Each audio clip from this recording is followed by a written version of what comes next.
They really should. Or just refurbish our, I don't understand.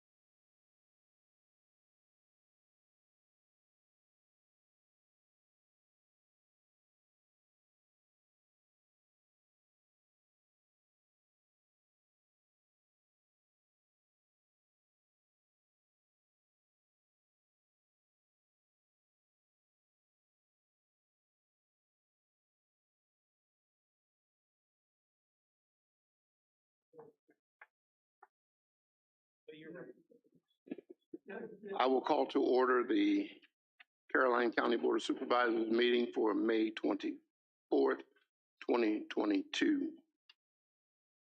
I just ask before the invocation that we all stand for a moment of silence for the innocent folks killed in the Buffalo shooting. And then today, 14 very young innocent children in Texas, as well as the teacher, was murdered today by a shooter. So God, please ask for a moment of silence.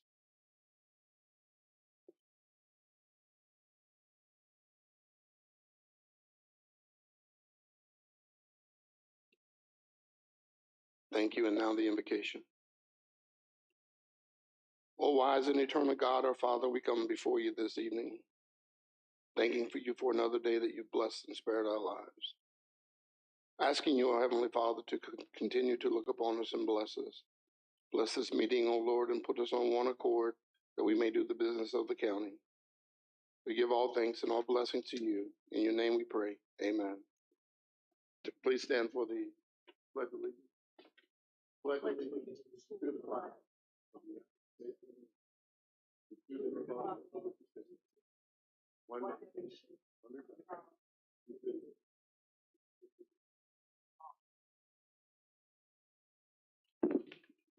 Before board comments, I would also ask that you keep Sheriff Lippa in your prayers. He had a medical condition last week, and I ask that we keep him in our prayers and be mindful of those who have some type of illness or some type of injury at this time. So please keep him in your prayers. Thank you.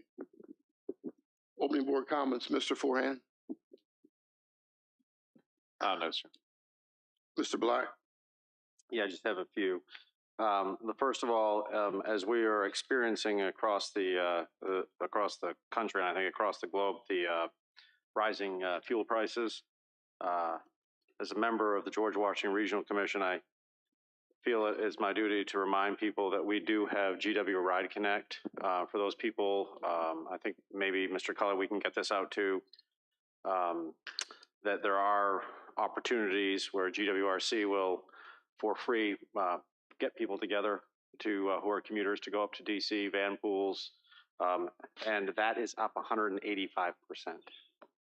So that just shows you that that is becoming very, very popular again with the price of gas. Mr. Chairman, I'd also, one of the things I had shared at the last meeting, and I'd like to kind of put it on the agenda tonight later on, is the possibility, whether we do it part-time or full-time, is someone who writes grants.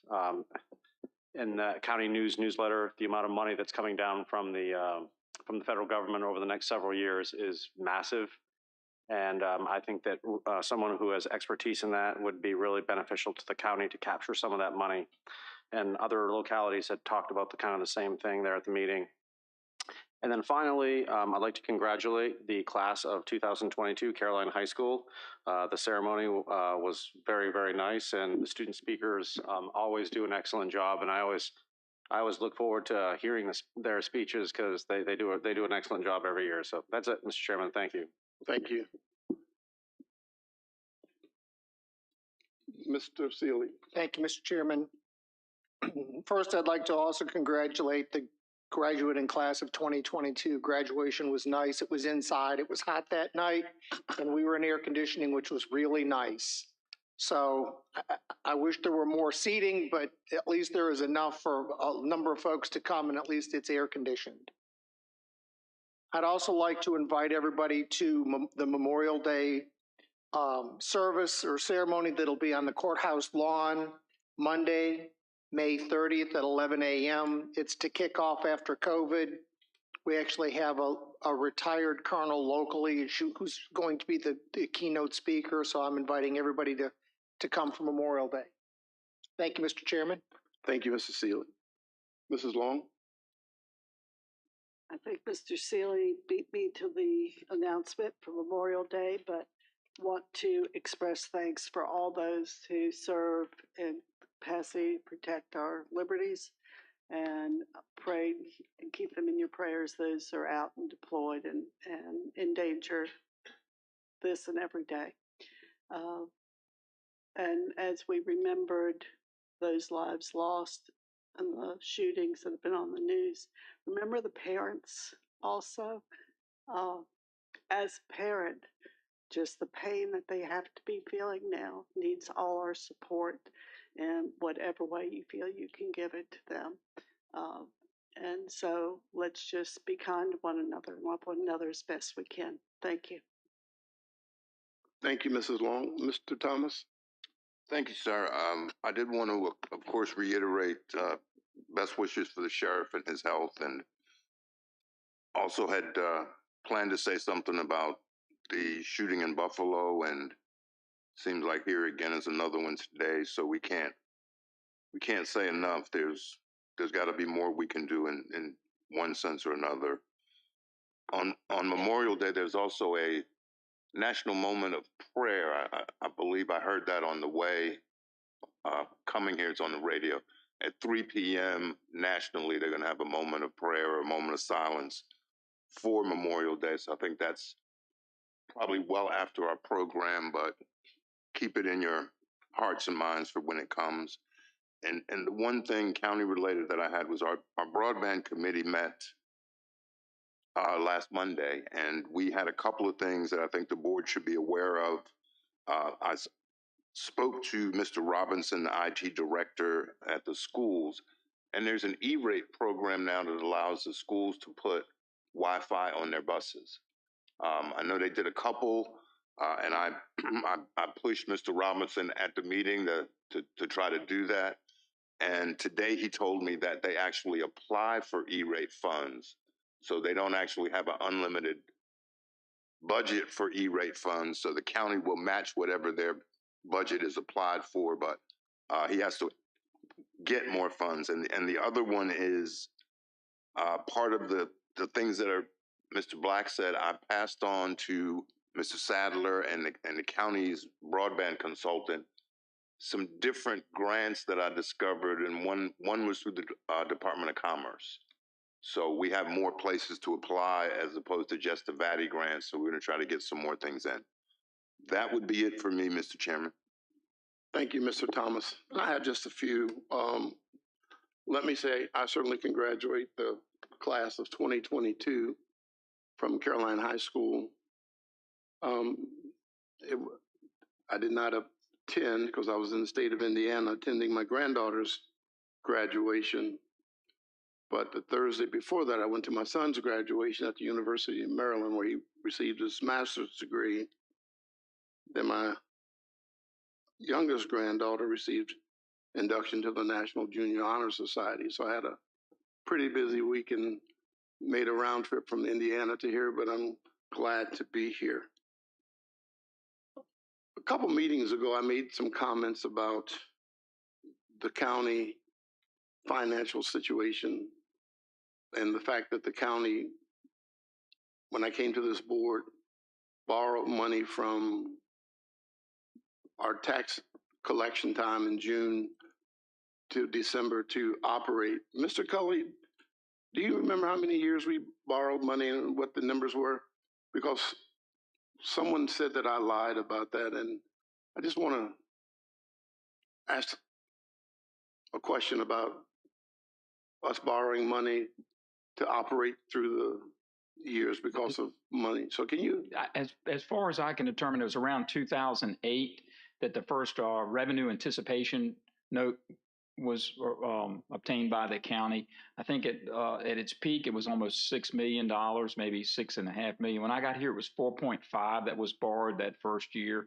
And then I was able to wean us off of that. My first budget, we recommended a $2 to $2.5 million, and that was in consultation with the treasurer's office. And then we haven't borrowed any or had any revenue notes since my first budget.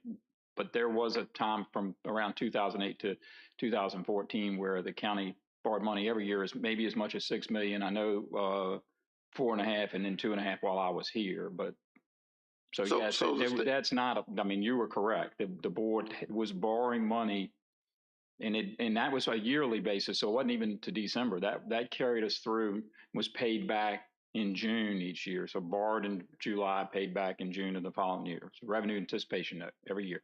And the cost of that was around $175,000 in one of my budgets. So I don't know how much it cost when they were borrowing more money, but it would have been even more for the interest. And of course, the bond counsel got to be involved and the financial advisor. So there were costs involved to all of that. Thank you, Mr. Culley. Secondly, there was a statement at our work session that Caroline County is 14 out of 16 in teacher pay. And I went through the counties that were listed. Actually, our region has 17 school districts, and 5 of the school districts listed in the salary study, Orange, Goochland, Culpeper, they're not in our region. So I went back and looked at, I mean, you can take one data point and say what you want about teacher salaries.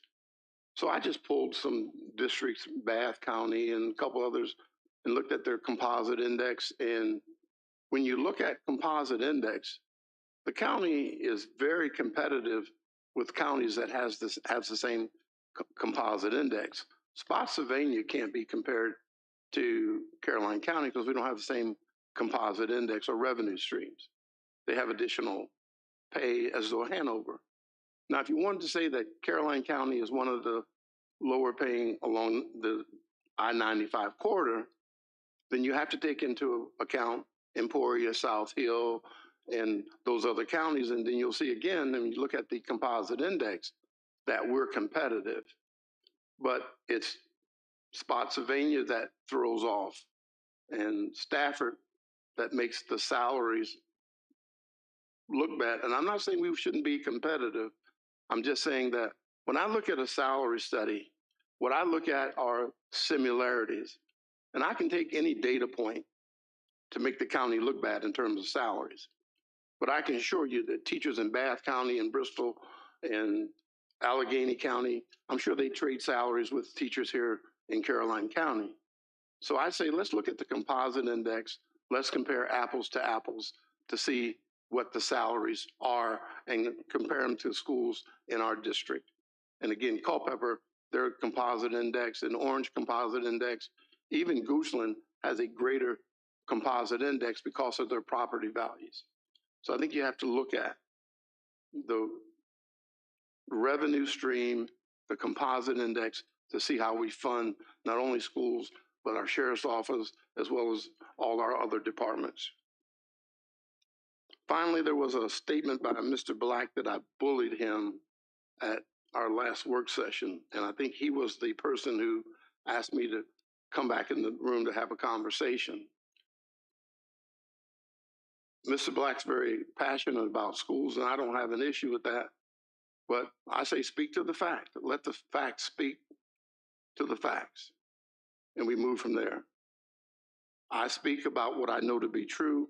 I passed out a sheet comparing a 10-year average of monies given to schools, to sheriff's office, to our EMS, and our departments. And Ms. Smith, did we put that together over the 10-year period? Are all those numbers correct that you gave me? Okay, I thought so, but, and finally, a teacher, and I really appreciate this teacher more than any comment, because someone told her that I blame learning loss on schools and the teacher. I don't blame learning loss. COVID caused this issue. But I want to know how much learning loss has occurred. The General Assembly says that there should be adaptive testing at the beginning of each year, the middle of each year, and the end of each year to determine student gain. Well, I would like to see those numbers. I would like to see where we are, where we're going, and how we're going to get there. If we're going to fund 50% of the county's budget to schools, I want to see what we're doing with it. I am a citizen of this county, and I just happen to be on the school board. But if I was not on the Board of Supervisors, but if I were not on the Board of Supervisors, I would be asking the same questions and probably more questions in depth about what we're doing. The achievement gap between Black and brown students has been around since I taught 30 years ago. Caroline County didn't cause that, and we're still fighting that. So what are we doing to close the gap? It's not placing blame, it's asking a question, because that's what you're here for, to educate our students. So I'm going to continue to ask questions, and they may feel like I'm pointing a finger. I'm not pointing a finger, I'm asking a question. I think we have a right to know where the money is being spent, how it's being spent, and what are we doing to educate the children of Caroline County. And those are my comments. Thank you. Mr. Chairman, could I add one point just to Yes, sir, Ms. clarification? Yes, sir, Ms. Thomas. And I'm not sure the exact number of 4 to 6 million that we had in the revenue anticipation note, but whatever that figure was, I don't want people to have the feeling that the county was borrowing money to keep going. I happened to be here in 2008, and consultation with the treasurer who's here and county administrator at that time, it was more of a cash flow issue because, you know, the county only receives cash 2 times a year. So the treasurer informed us that our fund balance got low, and that was the amount of money we needed just to insure it. And we had a much lower tax rate at that time, which contributes to that same thing. Mr. Cully came, we raised the tax rate, and that went away. But under no circumstances were we borrowing money to keep the thing going. So Right. Just want to make sure that was clear. Thank you. Thank you. Next on the agenda, amendments to the agenda, Mr. Forehand. None, sir. Mr. Black, you wanted the Yes. discussion of a grant writer, Yep. and we can add that to agenda item number 6A, unless you want to move it down lower. Oh, I'm sorry, 10A. 10A will be the discussion of the grant writer for the county. Is there anything else you'd like to add, Mr. Black?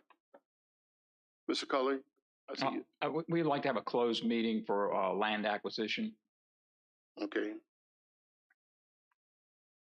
All right. It's on the agenda anyway. Okay, thank you. Closed meetings aren't, so we'll just follow. Reggie, I have Under one. number 11, it says closed meeting. We'll just add that. Oh, add it there. Right. Add it there, but we didn't really, that was just a placeholder, but we actually have something with land acquisition wise we Okay. need to discuss. If we have time in between the consent agenda, I'll move it up and we'll do it. That'll be fine. It won't take between. that long. Yes, sir. Thank you. Reggie. I would like to add under new business, the discussion of Article 4, Section 5.4, that's your minor solar energy projects, and Article 15, Section 8B, 8.5, 8B, can't remember the handwriting, standards of minor solar projects, and Article 15 of Section 23, that's the Energy Overlay District of the Caroline County Setting Ordinance. And I think the board needs to consider referring this back to the Planning Commission for additional consideration, considering all the changes and possible deciding what we're going to do once DEQ finalizes the solar stormwater management regulations. So, Ms. Long, since we've already discussed solar companies' applications, would we want to discuss that under unfinished business rather than new business? Right, because they were already in Already in, right. under what we have now, but things are changing, so I think Correct. we need to refer it back and update it. She wants to redo Right, it. because Okay. we need to redo it to do the, Okay. to do the updated. All right, then we'll put that under regulation. 10B, Mrs. Long. How about that? That'd be great, thank you. Thank you. Mr. Sealy, you said no? I have nothing, Mr. Thank Chairman. you. Mr. Thomas.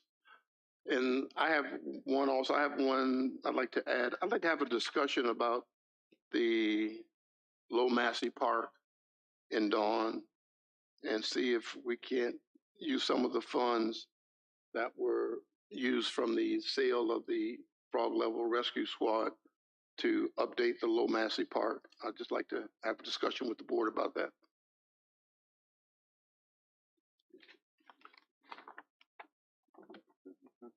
That's under new business as well. I'll just do 10C. We'll do A, B, and C. So can I get a motion to approve the agenda as amended with the addition of, Grant items Writer 10A, B, Solar C. and Lowe's of Massey Park. Right, A, B, and C. I'll make a motion. We approve the agenda as amended. Is there a second? I'll second. All right, there's a motion to approve the amended agenda in a proper second. Any discussion? All in favor, say aye. Aye. Any opposed? Motion carries. Thank you. All right, tonight, our first under presentation and reports is a presentation from Healthy Generations. Ms. Patricia Holland, the Executive Director.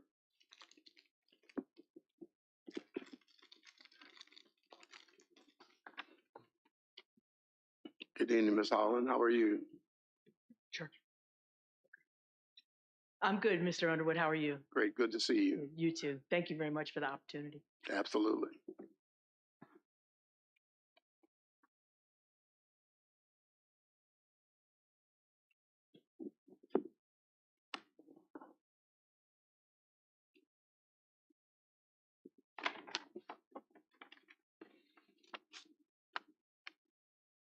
While we're waiting, I don't know if I mentioned, but our AAA is Healthy Generations. They changed their name and just thought it sounded better, and it's been good. All right, it's all yours. All right. Good afternoon, everybody. Good evening. Thank you, Mr. Chairman. My name is Pat Holland. I am the Executive Director of Healthy Generations Area Agency on Aging. You do have the presentation in front of you, and if at any point in time you have questions, I want you to know I'm here and we're always at our office, so please help yourself. The mission of the Agency on Aging, now Healthy Generations, is to enhance the quality of life for all older citizens. One of the things that I've added recently, because it's so important, is we also provide information and support to those who are caregivers. If anybody has ever been a caregiver, you know how hard it can be, how many questions you have, and the fact that you need somebody to stand with you at all times. Healthy Generations is a private nonprofit. We were established in 1976, so we've passed our 45 years. We're moving on to 46 and almost 50 will be in the community. And we were incorporated to fulfill the requirements of the Older Americans Act. That was authorized in 1976. It was reauthorized in 2020, and that occurs every 4 years, so it'll be coming up on another reauthorization. Our board of directors, which Mr. Underwood is a valuable member of, is made up of a board member from each of our service locations. We cover the whole planning district, so it's Caroline, King George, Stafford, Spotsylvania, and the city of Fredericksburg. So in addition to a board member, we also have a citizen appointee. And those members are extremely important in making sure that we are visible to the public, that we have adequate funding, and that we know what the needs of the citizens are. We also are made up of 2 at-large members. One is our advisory council chairperson, and then the other one is just would be an at-large member, which is an open position right now. So the Older Americans Act was put into place in 1965, reauthorized this past time in 2020, and will be reauthorized, hopefully with amendments, in 2024. And it provides essential services for our most vulnerable seniors age 60 and over. So the majority of our programs are for those 60 and over. And as you can see from the chart, the Older Americans Act is broken up into certain titles. They cover elder abuse, caregivers and respite services, nutrition programs, the Title V program, which is an employment training program, and home care services and transportation. If you would ask people that are recipients of our services, they would tell you that the services that we provide keep them aging in place in their homes, in their own communities. And we all know how important that is. A lot of folks just see us as the senior cafe or a nutrition program. We meet next door in this building 3 times a week. Each of the counties do have their own cafe. But we are so much more than that. We're caregiver services. We're information. We get tens of thousands of phone calls, just people asking for help or where we can go to get assistance. We have a new program, consumables. You talked a little bit about the price of gas going up. This program assists with purchasing groceries, not only for people that are homebound, but for people that would be in need. Disease prevention and promotion. That's our fall prevention program. As we age, one of the things that we don't want to do is to fall, because that can change your whole life in an instant. So those programs, along with the chronic disease self-management program, teaches you how to age healthier. Our home delivered meals program, which you're going to see numbers in a minute, are for people that are homebound, unable to prepare their own meals, and have no one to help them. With COVID, everybody over 60 being homebound, our numbers skyrocketed. We went from, within our service area, 48 home delivered meals clients pre-COVID to, at our highest, 871. That was a 1,700% increase. We went from some volunteers and staff members delivering those to a system that the meals are delivered 2 weeks at a time by a company called Mom's Meals. And those are ready to heat meals that are people like a lot more than what we had before. So some good stuff came out of this. We also have a homemaker program that does light housekeeping. And if you ask folks that have that program, they are the top people that will say what a wonderful job we do of keeping folks at their house aging properly. If for some reason you were to be placed into a long-term care facility, say a skilled nursing facility or a long-term nursing facility, or an assisted living, you have rights just like you do in your own home where you came from prior to being in the facility. We have a long-term care ombudsman program, and that long-term care ombudsman makes sure that residents' rights are being met. One of the things that happens if a lot of times when folks will move into a facility is that the staff wants to treat them some way. The staff wants them not to do something that they used to do. The staff wants them not to have visitors. And your rights say that you get that, and we are there to fight for that. And it's a busy program. You would hope that people would treat people kinder and nicer, but we're there to help. We are there to help. We have our senior cafes, which are, of course, the forefront of our entire agency. We provide transportation to and from our senior cafe. It started in 1976 as a hot meal, and it's become a program that prevents isolation, loneliness. A lot of people don't know this, but extended isolation and loneliness is the equivalent of smoking 15 cigarettes a day. And we can get rid of that health issue just by bringing people to our senior cafes. Our mobility options program provides transportation back and forth to doctor's appointments and to social activities to people who are disabled and those that are over 60.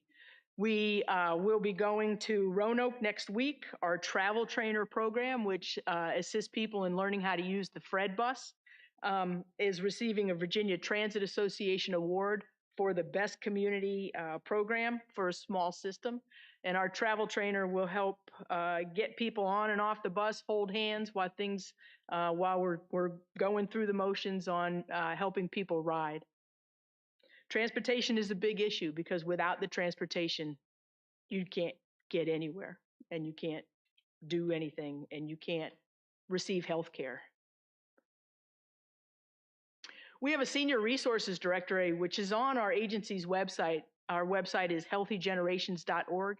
If you need a phone number, that would be the first place to go to. We'll be glad to talk to you. That's not a problem, but let people know that there's that senior resource directory. It's about 41 pages of phone numbers, information on how to age healthy. So the programs that an agency on aging provides, they include senior centers, care transitions, helping someone come out of the hospital and age better at home with the proper services, wellness programs, housing, options counseling. Those health determinants, there's only 20% of health determinants that can be, they're set. Whether you get health care, what your genes and your biology are, the rest of it, 80%, can be assisted through agency on aging programs. The social and economic factors, loneliness. We have our senior centers. We have our transportation. We have meals. We have Medicare Counseling, our VICAP program, which assists people in making a better decision on what prescription drug plan to have. If anybody has Medicare, you know how confusing it is. So we will walk somebody through that entire process. The physical environment, housing, mobility, heating and cooling. We have programs that can take care of that. Options counseling is a program where we just let people know what resources are out there for them so that they can make more informed, better decisions for themselves. Meals on Wheels, home delivered meals, the things that enhance health behaviors, we're there to help. And our little agency on aging can take care of 80% of those social determinants of health. In your packet, there's a little community impact. This is from COVID to the end of last year's fiscal year, September. And some of the information in the meals that we provide, emergency services, the rides that were scheduled and provided for free. The number 6 is the first number that you see, but those are iPads given to long-term care facilities that allowed residents to talk to their families. My mom is in an assisted living in the city of Fredericksburg, and we weren't able to see her for over a year because of COVID. We had contact with the nursing staff. My mom is nonverbal, and talking on the phone doesn't do anything. But with an iPad that was given with service to those facilities, I could see my mom. I could communicate with my mom. I could read her face. She could read my face. It made a world of difference, not just to me, but to hundreds of people that are in our community. And we're able to see their families and know that they were okay during this COVID terrible stuff. Caroline County, I put some numbers in. And this goes from 2019, which was pre-COVID, to current. And you can see that for the majority of programs, the numbers went down. We had to stop and close our senior centers. We switched to virtual programming, which I used to say that our seniors were not the ones that like to use the internet. They had a phone, but they didn't know all the things that could happen. I apologize to everyone, and I will never say that again because our seniors jumped on those computers, learned how to use Zoom. They set up their own teleconferences so that they could talk to each other. They had book clubs by phone. They did an incredible job of staying in touch with each other. It was really nice to see. And we're back. All of our senior cafes are open again. But we know that each and every one of our seniors can do what they need to do to stay connected if something else were to occur. You'll see our home delivered meals. That, as I mentioned before, went way up. And our homemaker program that does light housekeeping, keeps people at home, is one of the programs that Caroline, we are able to provide a number of residents with that service. It's a great, great service. And with gas, coming from our office, we tend to want homemakers that live in the community. They may or may not know other people. It just makes it easier to provide that services to the outlying folks in the rural areas. So what does the future hold? We know that we are an aging society. Between 1980 and 2040, those over 65, the numbers are expected to double. And that means that there will be 80 million people over 65 by the year 2040. In just 7 years, 1 in 5 people will be of retirement age. Services will be tight. We all have to make sure that we can provide those services and keep people at home. The largest age group, or the most frail age group, is 85 and over. And that number will quadruple between 2000 and 2040. Those are the people that need the most care. Those are the people that we want to remain in their homes, in their communities, rather than having the expense of going into a facility. And we can help provide those services. We can do that. And last, what can you do as a board?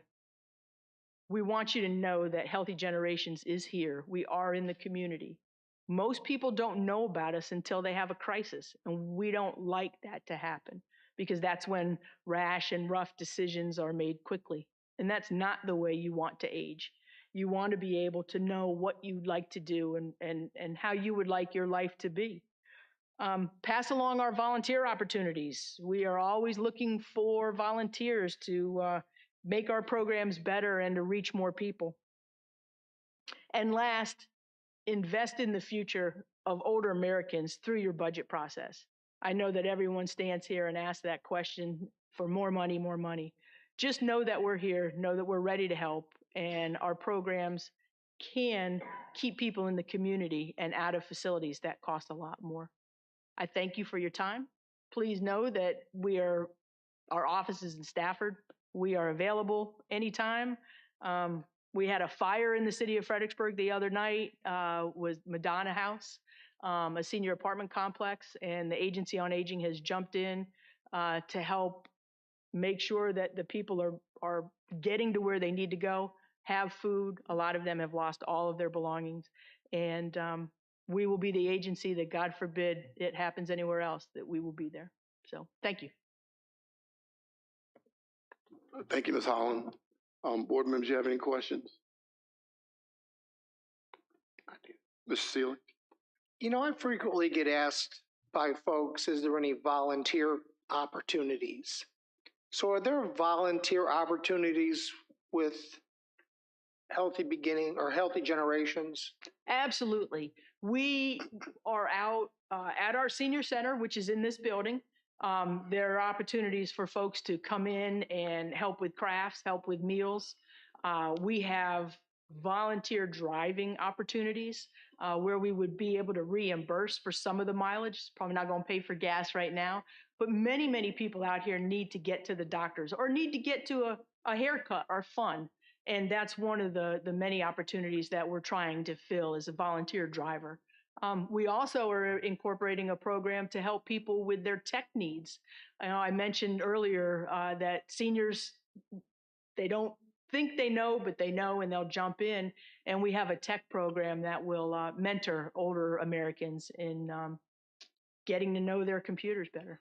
Okay, because that is the number one thing now that COVID's over. A number of folks have said, what can I do? What can I volunteer? So that is really good information for me. Thank you. Please know we are there, and we will be glad to do whatever we can to incorporate anybody. Mrs. Long? Could we get a phone number or email address for people to contact if they're interested in volunteering? Absolutely. I will tell you that our office number is 540-371-3375. And my email address, which is fine, is pholland, so it's our first initial and our last name, at healthygenerations.org. Please, if anybody is in need, let me know. Thank you. Thank you. Pat, when was the last time we increased your budget money? I've been director for 3 years, and it has not been in that time. Okay. I think it's probably many more years before that. And the amount that we get It's to approximately $13,000. right. So you see, it's a very minimal amount for the services that our seniors get in Caroline County, and I would like to see us maybe take a look at that at maybe at one of our meetings going forward to see what we can do a little better to help. I know, like I said, I know the cost has gone up tremendously with fuel and food, and so it's a service that we appreciate for our seniors, and I enjoy being on the board and all that we do to make our seniors comfortable. And we appreciate you for being there. Thank you. Thank you, Pat. Any other board members have questions? Thank you, Pat. Thank you for your time. All right, you're welcome.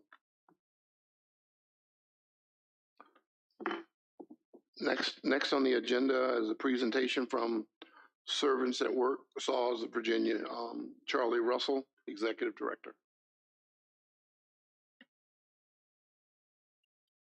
Good evening. I'm Charlie Russell.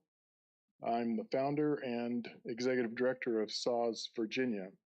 We're an independent affiliate of SAWS Incorporated, which is a national faith-based organization that since 2003 has built 3,000 ramps across Indiana, Nevada, and now Virginia. We built 80 ramps here in Virginia, and about a third of those we have built here in Caroline County. We cover all of Planning District 16, and we are busy. One of the things that struck me moving here from Indiana, I was actually the executive director of the national organization before moving here. One of the things that inspired me to start this affiliate here in Virginia was the overwhelming amount of rural area and the amount of poverty in the rural areas, which indicated that there was a lot of people living with minimal health care support and aging and probably in desperate need of some assistance with mobility issues. And in the report or the presentation that I submitted to you, the numbers are there. And those numbers have not changed since the last census significantly. But one of the things that made me wonder was how much of the county's resources were being tied up servicing those people. I stopped by the firehouse at Ladysmith a couple of years ago and talked to some of the guys there. And I asked them, how often do you get calls for help from someone who's unable to get out of their home to make a doctor's appointment for an emergency or for any reason, just because they could not exit their home? And I was shocked when they said almost daily. And I got to wondering what that cost was to the county, not just in terms of the equipment, but in terms of the manpower and the time that those men and women are out doing a simple thing of helping someone out of their home. Some of the people I learned were calling 911 multiple times, and particularly if they were in dialysis. That's a 3-day-a-week treatment. And they were calling to get help to get out of the house and to get back in the house. I don't know what the cost is to the county for that, but I do know that the cost of our ramps, depending upon length, average about $2,200. That's twice what it was back in 2019, but still, $2,200. We charge nothing to our clients for that ramp. It's a gift. And so it was a question that has stayed with me, and a question that I posed to the board.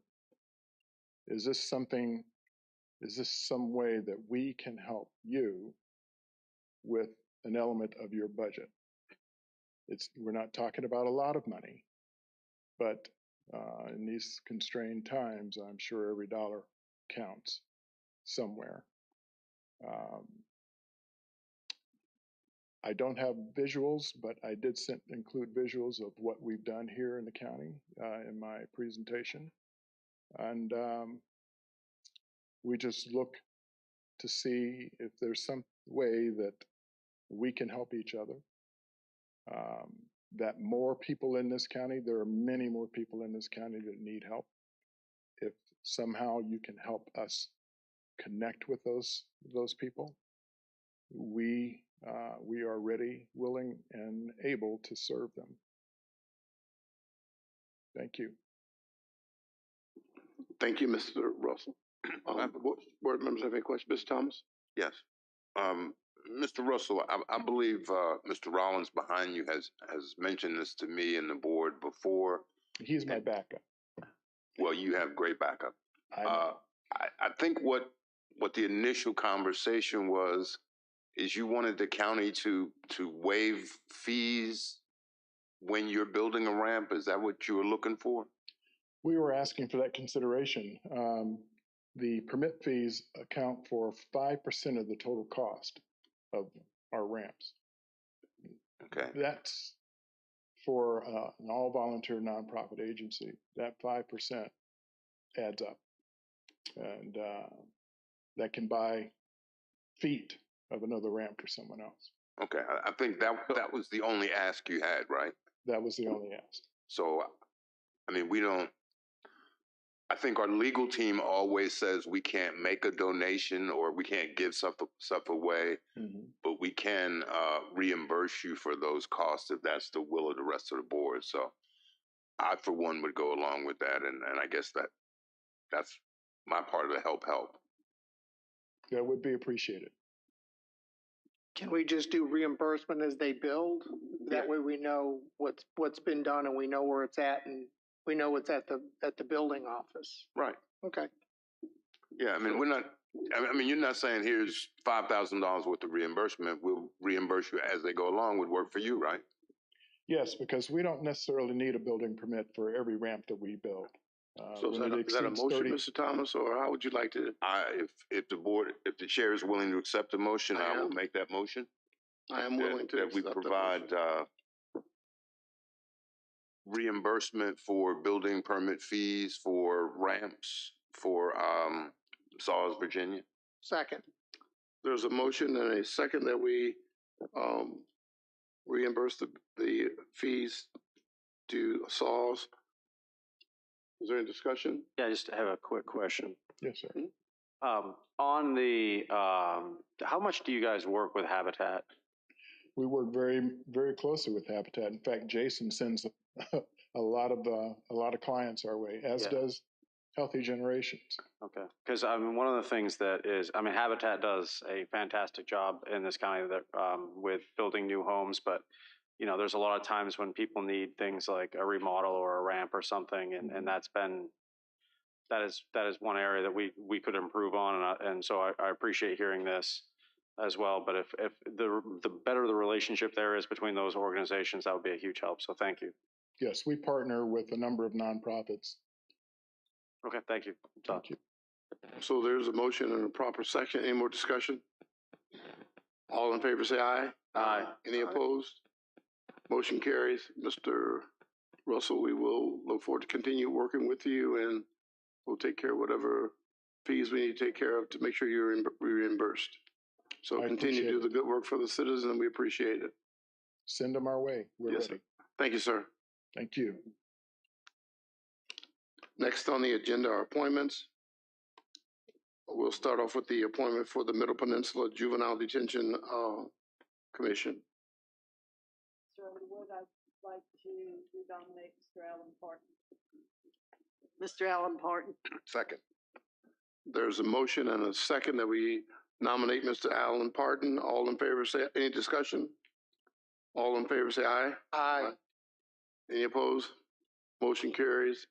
Mr. Parton name will go forward for the Middle Peninsula. Next on the agenda for appointments is Rappahannock Area Community Services Board Directors. Mr. Ms. Long. Underwood, I'd like to renominate Melissa White. Lois White, Melissa. Melissa White, sorry. Second. There's a motion that second that we appoint Ms. Melissa White to the Rappahannock Area Community Services Board. All in favor, say aye. Aye. Any opposed? Motion carries. Next on the agenda is the Rappahannock Emergency Medical Services Council. Mr. Underwood would like to mix it up a little bit on this one. I'm going to give Mark a break, and I'd like to nominate Captain Edward Boehm. Captain Edwin Bonham. Bowman. Bonham. Bonham. Bonham. All right, there's a motion to appoint Mr. Bonham to the Rappahannock Emergency Medical. Can I get a second? Second. It's proper second. Any discussion? All in favor, say aye. Aye. Motion carries. Next on the agenda is appointment for the Caroline County Social Services Board, Reedy Church. I'm going to reappoint Ms. Mavis Lewis. Second. So there's a motion and a proper second. All in favor, say aye. Aye. Motion carries. Ms. Mavis Lewis has been appointed. And we're gonna put it on the agenda to Right. discuss the Yeah, other. that's not part of it. Okay. The consent agenda. Anyone wish to remove anything from the consent agenda? Can we pull D, please? D, okay, D as in dog. Any other concerns or anything from the consent agenda? Can I get a motion to approve items A, B, C, and E of the consent agenda? Oh, so moved. Second. There's a motion and a proper second that we approve consent agenda items A, B, C, and E. All in favor, say aye. Aye. Any discussion? I'm sorry, aye. No dissent. Motion carries. Mr. Forehand, item D. This is, we're appropriating our budget for the upcoming year Yes. before the General Assembly's completed their budget.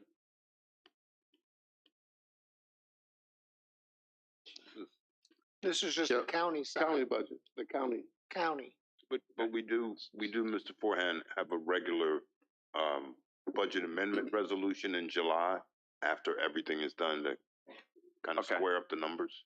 I just don't recall, and it may just be an oversight, I just don't recall us approving the budget before that was done before. Yeah, we by law have to have the have budget to- done by June 30th. June 30th. And we're going to get a declaration, like Mr. Thomas said, in July, Mr. It's usually July or Cully, or is it? Well, August. no. What we would have left to do normally would be appropriate the school budget by category, but we don't have those categories yet, so we'll need that by the June 14th meeting. As I think we put in the memo, any of the things that the General Assembly had been talking about that we included, like $1,000 bonus for constitutional officers and their employees, those things that don't get funded will not ultimately take place in our budget. the revenue wouldn't be there, the expense, we wouldn't put that into payroll action. So it's not like the General Assembly where they pass a budget and it automatically has laws, things that No. you have to follow and execute. no, I mean, no. And you could amend those out if you want, but we're not going to put into payroll action things that the state mandated that we plan for if they don't mandate it. Okay. Say they mandated 1,000 and change it to 500. Well, then the 500 would be what would carry forward. Okay. So we wouldn't spend money we don't have revenue to back it up if it was a state mandate. And those are the only things on the county side that I can think of right off that we are actually waiting on our budget. Obviously, the comp board budget could change and those things, but all of our people are on a pay plan. So even the sheriff's office is on the pay plan. So that's just reimbursement to us. If we've approved the salaries, if the money doesn't come from the state, that's just more money is going to come out of the county side. So when we were in our work session, this would be the time to discuss that additional 1%?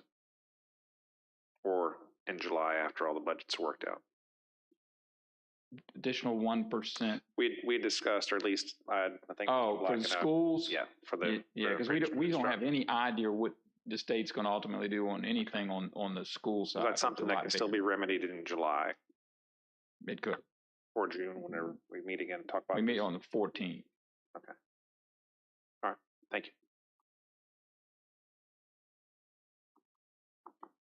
I'll take a motion, Mr. Foran. Motion we approve item D, please, of the consent agenda. Second. There's a motion and proper second that we approve consent agenda item D. All in favor say aye. Aye. Any opposed? Carries.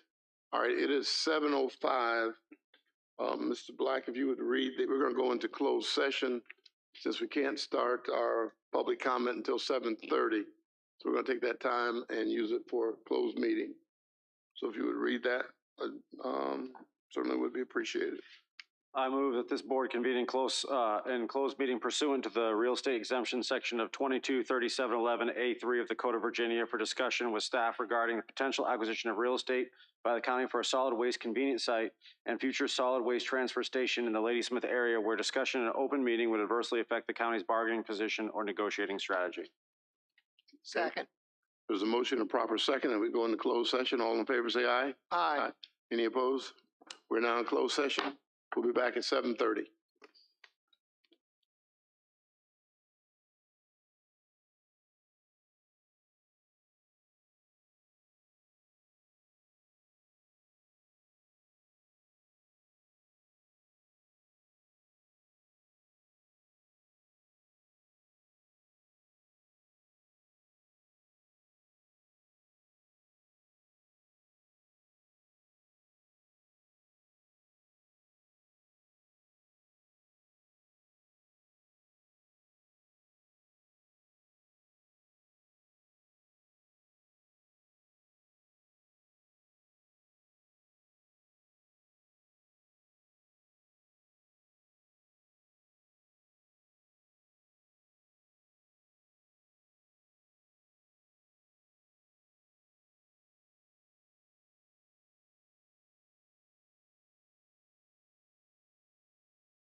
Gentlemen, I need a motion to come out of closed session. So moved. Is there a second? Second. All in favor, say aye. Aye. Mr. Black, certification, please.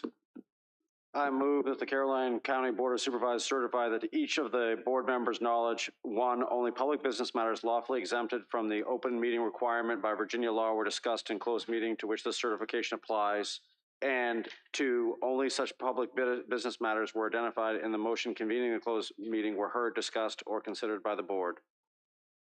Mr. Forehand, you so certify? I so certify.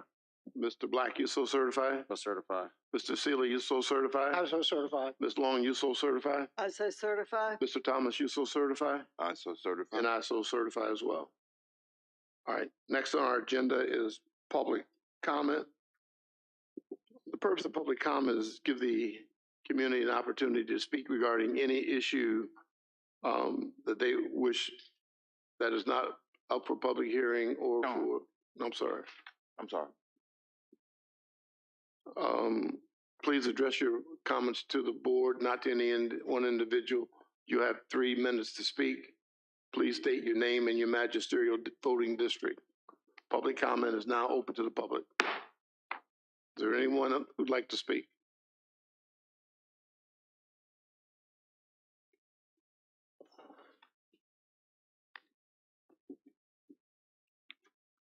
How you doing, Coach? Good evening. Hey, Been Greg. a while. All right. I remember. For those of you who don't know me, my name is Greg Tingen. I'm a lifelong resident in Caroline County. I've got 6 children that have attended and are attending Caroline County Public Schools. I've served as a coach for Parks and Rec, for Little League. I've served on the board for Little League. I served as the president of the Caroline County Baseball Booster Club for many years, overseeing, along with many other parents, the installation of a new scoreboard, of a new sound system, among many other improvements that happened at that stadium. I'm here today because I first want to take a moment to commend this board for the work that you all did at Caroline County's softball field. I have a daughter that's in 8th grade. I have a daughter that's 21 that played in that program and came through that program. My sister played in that program. My older sister in the 80s played in that program on that same field. And that field looks better today than it ever has in the history of that field being there. One of our primary concerns were the steps getting down to the field. My father has taken a fall on that hill, and the concrete steps that were put in are a vast improvement over what was there. But we're not quite there. My understanding is that an amount of money was allocated for that project and that some of that money was returned to the board in an approximate amount of $135,000, if I may be off a little bit there. And what I would like for the board to consider is reallocating that $135,000 to put lights on the softball field. I also coach currently a travel softball team for a nationally recognized organization. And that gives me some insight into the softball community in the area. And I can't tell you how many people have at various games commended this board for what they did at that field. And I really want to make that point. But we've had 2 examples this year where we needed lights. We had a rain delay for a varsity game where we had to move a varsity game to the Little League field because we didn't have lights and wait for a T-ball team to finish practicing while our varsity softball team and a visiting varsity softball team had to wait. And that's embarrassing. And then secondly, we had a JV game last Friday night that Spotsylvania had a bus show up late, and we had to move and get our girls to Spotsylvania to play a game on a Friday night before the varsity game, and the varsity game didn't start until after 8 o'clock. There would be much more opportunity for community involvement. Opposing schools could send their varsity baseball and softball teams together because right now our varsity baseball can't even utilize their lights because most counties don't want to transport separately their softball and baseball team due to the same things we experience. My time is up. No, go ahead. Go ahead and finish. They don't want to transport separately because of the same problems that we're experiencing with transportation, right? Nobody has enough bus drivers. Nobody has enough budget to cover the transportation for separate buses. This improvement with the budget that is available would not only help our softball team, but it will also help scheduling for our baseball team. And I could go into, I think that there's probably some Title IX implications about opportunity and equity between the baseball and softball team. I will also say that their softball team and the tennis teams are the only outdoor sports played in Caroline that do not have access to lights. Everybody else does. It would be unfathomable that our football field would not have lights on it, or that our baseball field would not have lights on it. And I've watched my two older sisters, I watched my older daughter, and now I'm watching my younger daughter come through and play on a softball field that does not have the same opportunities that we've granted to the young men that come through this county and get to play in our athletic programs. I recognize that it's a large sum of money. We're probably talking somewhere in the $70,000 to $100,000 range to put lights on the field. But if the budget is there, we should do it now. And if the budget is not there, then we need to find it and we need to do it soon. And I respectfully would ask that you guys really take that into consideration, and that we give our girls and our young women in this community the same opportunities that we're giving our men. All right. Thank you very much. I appreciate your time. And again, I can't say enough thank yous about the work that we did to the softball field this year. It really is beautiful. You guys did a fantastic job there. So thank you. Yeah. And Coach, it's always good to see you. Always good to see you too, Greg. Is there anyone else who'd like to speak during public comment? Yeah, what? Is there anyone who'd like to speak during public comment? Last call. Is there anyone else who'd like to speak during public comment? Seeing no one coming forward, public comment is now closed. Next on the agenda is our public hearing. Virginia Department of Transportation fiscal year 2023-28 secondary system 6-year improvement plan. Mr. Fincham. Mr. Chairman, members of the board, your first public hearing tonight is on the FY 23 to 28 6-year secondary road improvement plan for Caroline County and the FY 23 secondary road construction budget. Mr. Andrew Thorpe, who is the assistant to Mr. Bates, is here tonight on behalf of VDOT to address the 6-year plan with the board.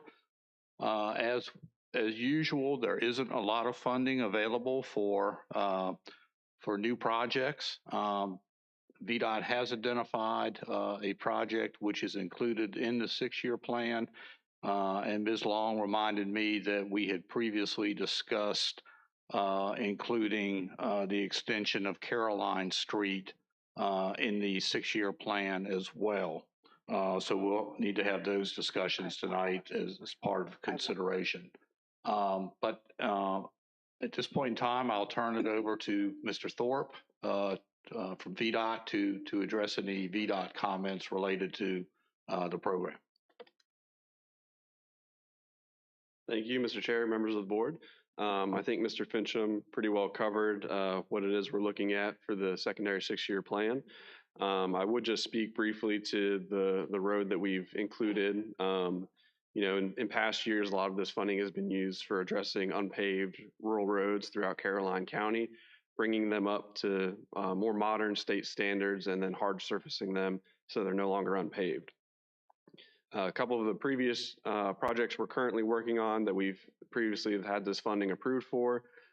Shepherd Hill Road is one that is currently being worked on to bring it up, like I said, to hard surface pavement. And then Farmer Drive is another intersection improvement that the board identified last year. The road that was added for this year was Rattletrap Road, which is Route 680 off County Line Church Road. It's a road then speaking with our maintenance crews and some of The complaints we've gotten from residents in that area has been identified as a road that we sometimes struggle to keep in the condition that we would like. And so that's why that one was identified as a potential to work on hard surfacing that road. As Mr. Fincham said, certainly happy to take any questions that the board might have. Okay.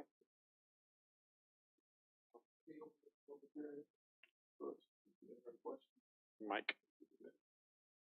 I'll open up the public hearing first, and if there are any questions, I'll let the board answer. Is that okay? Sure.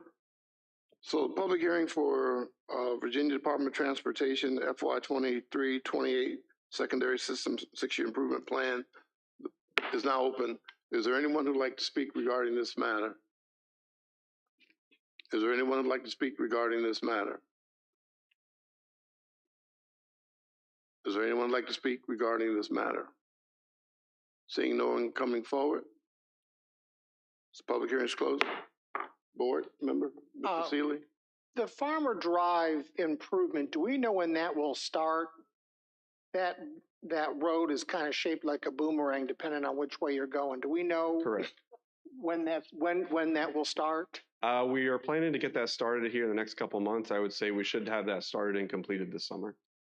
Okay, so that's, when you say Farmer Drive Rural, is that what we're talking about in this? Yes, sir. That's correct. Okay. That was the project that was approved last year through this Okay. process. Thank you. Question? Any other, Mr. Thomas? I do have one.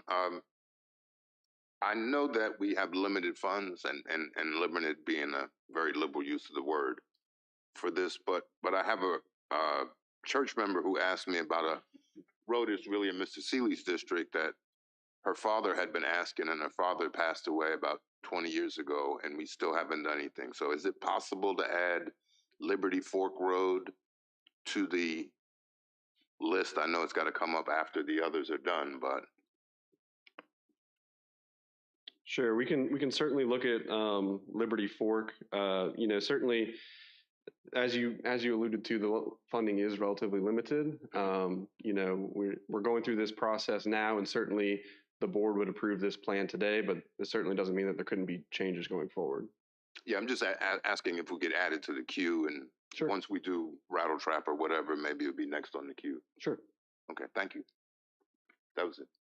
Thank you, Mr. Thomas. Any other, Mr. Seeley? Yeah, the Caroline Street in Port Royal has been extended and has new additional houses. How does that get added since it's already partially in the system and the new houses and the road extension? What would it take to get that added to the 6-year plan? Sure. So what we would look to do there would be what we call a rural addition. So a rural addition is really for any road that is looking to be brought into the state system. So what we would do is we'd review the road, which I believe Caroline Street we've previously reviewed and had some conversations about.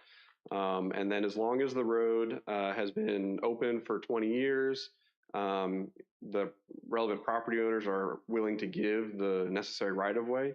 And as long as there are 3 or more occupied homes on the road, then it would be eligible for being brought into the state system. So how do we add that? Because I've also got another, I'm not ready for another one tonight, but where does it take, Mr. Fincham? I've been texting Mr. Bates as we have this discussion. Mr. Bates' suggestion and request is that if the board would consider going ahead and approving the 6-year plan tonight as proposed, and we come back and amend and add Caroline Street at your next meeting, which would be your June 14th meeting. And he is aware that and acknowledge that there are 3 houses.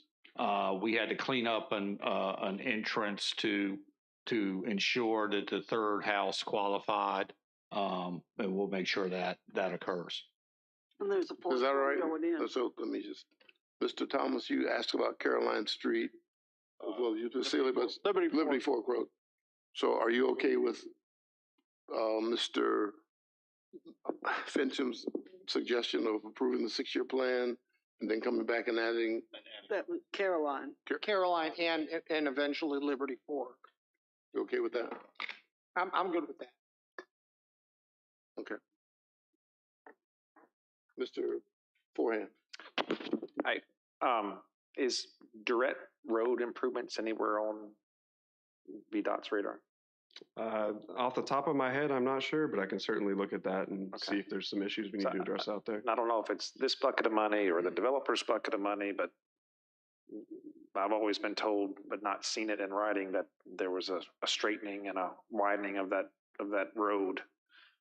It's about to have 55 and over homes on it directly.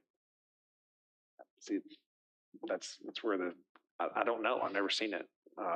We couldn't even figure out who owned the land on the side of the road when they were parking tractor trailers there. So. Yes, the original GDP identifies the relocation and reconstruction of that front portion from Route 1 back to approximately where the YMCA is.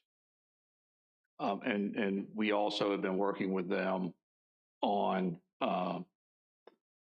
completing the improvements to the existing roads in the subdivision so that those streets can be taken into the secondary road system. So we should have a developer's agreement for South River within the next couple of weeks, which will be followed by the developer's agreement for sections 1 and 2 of the village itself.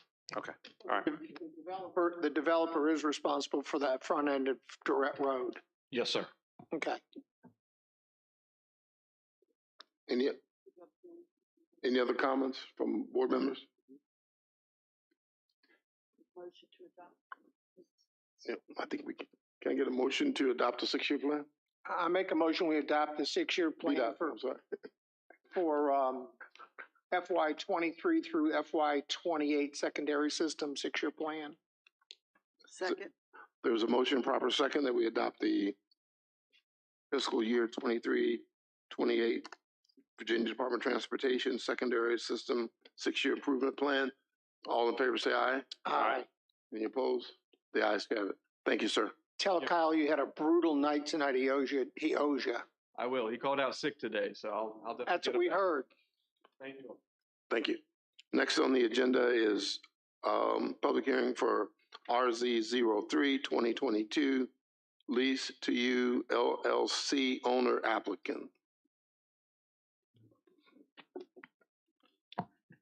Mr. Chairman, your next public hearing, RZ 03-2022, Lease to You LLC owner applicant, AKA Evan Stout, is requesting an amendment to the existing zoning proffers for B1 business on tax map number 52-A-135, consisting of 2.33 acres more or less.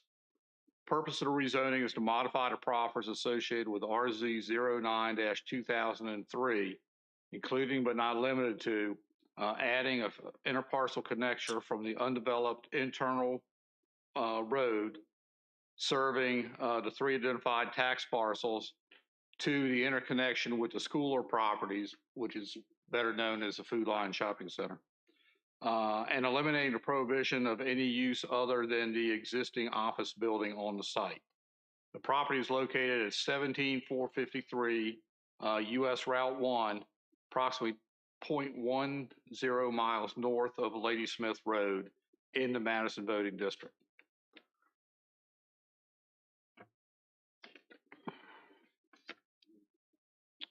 The comprehensive plan for this area designates the property for commercial development and is within the Ladysmith community planning area. The proffer amendment requested is consistent with the county's comprehensive plan.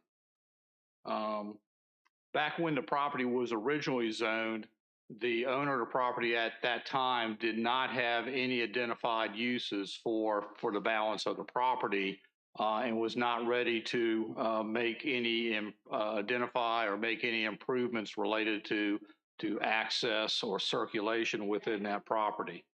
As a new owner, the applicant has worked with the county and with his neighboring property owner to develop and relocate a common entrance to serve the 2 properties.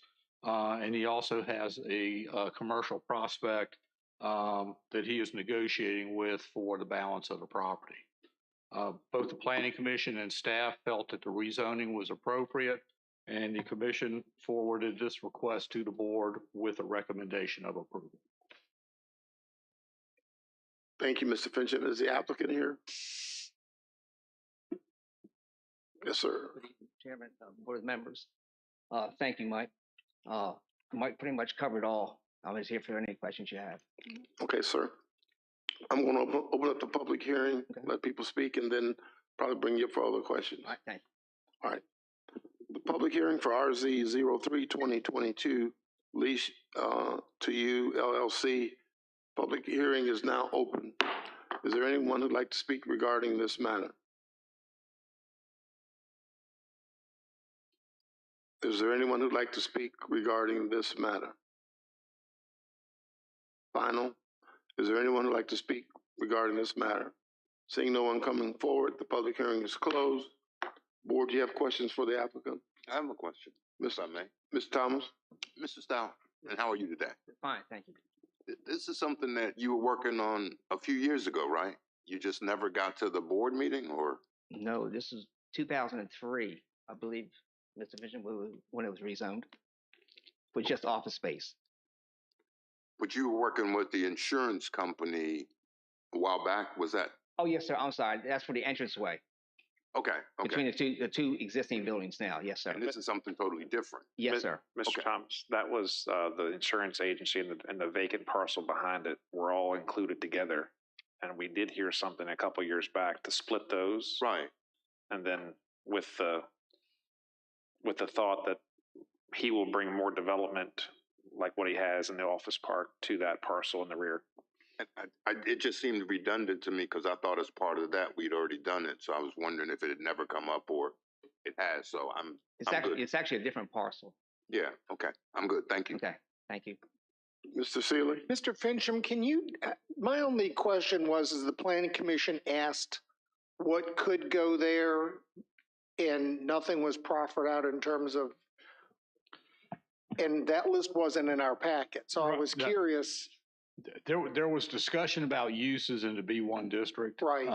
And staff went through the list of uses permitted by right and by special exception. I think the major concerns would be some of the special exception uses. And I think that the commission noted that those uses would have to go through a public hearing process before both the commission and the board before those uses would be permitted. So the opportunity would be there to deny those uses through the special exception process. I'll give you an example. Sexually oriented businesses is something that you probably would not want to see located on the Route 1 corridor, but because it's a special exception permit process, they'd have to fill out that application with the details, go through the process. And I can't speculate, but I don't think that's something that the board would probably find suitable. So what uses, so this is B1. Yes, sir. There's 22 uses that are acceptable under. Roughly speaking, yes, sir. I knew I should have brought my ordinance tonight. Right. Retail stores, funeral homes, retail food stores, pardon? Tire recycling? Tire recycling, no.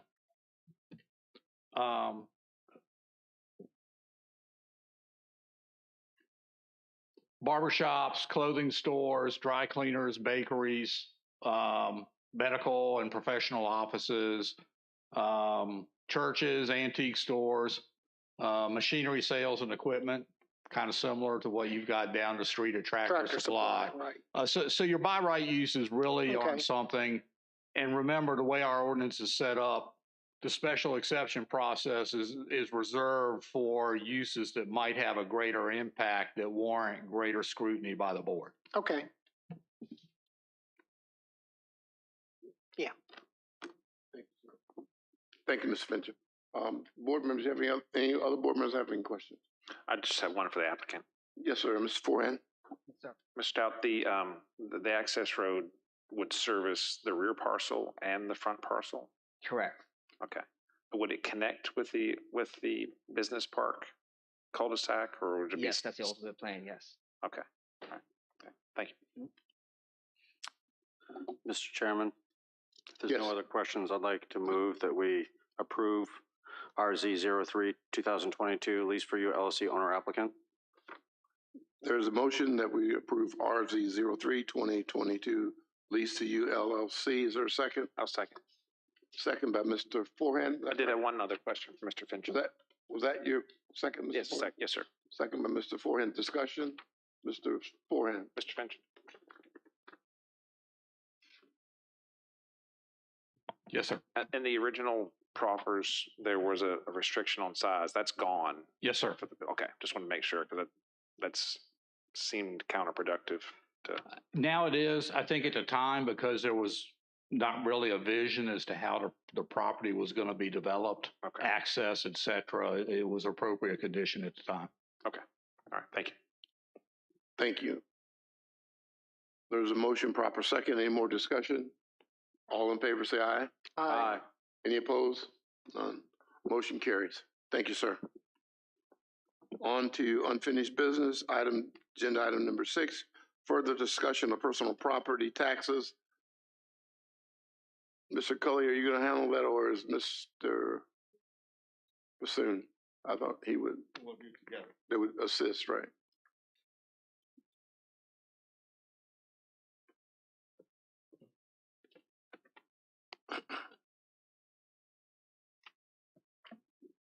You don't have to sit down. We prepared a memo. Let me get that to the right time. Oh, yes, you got all that ready.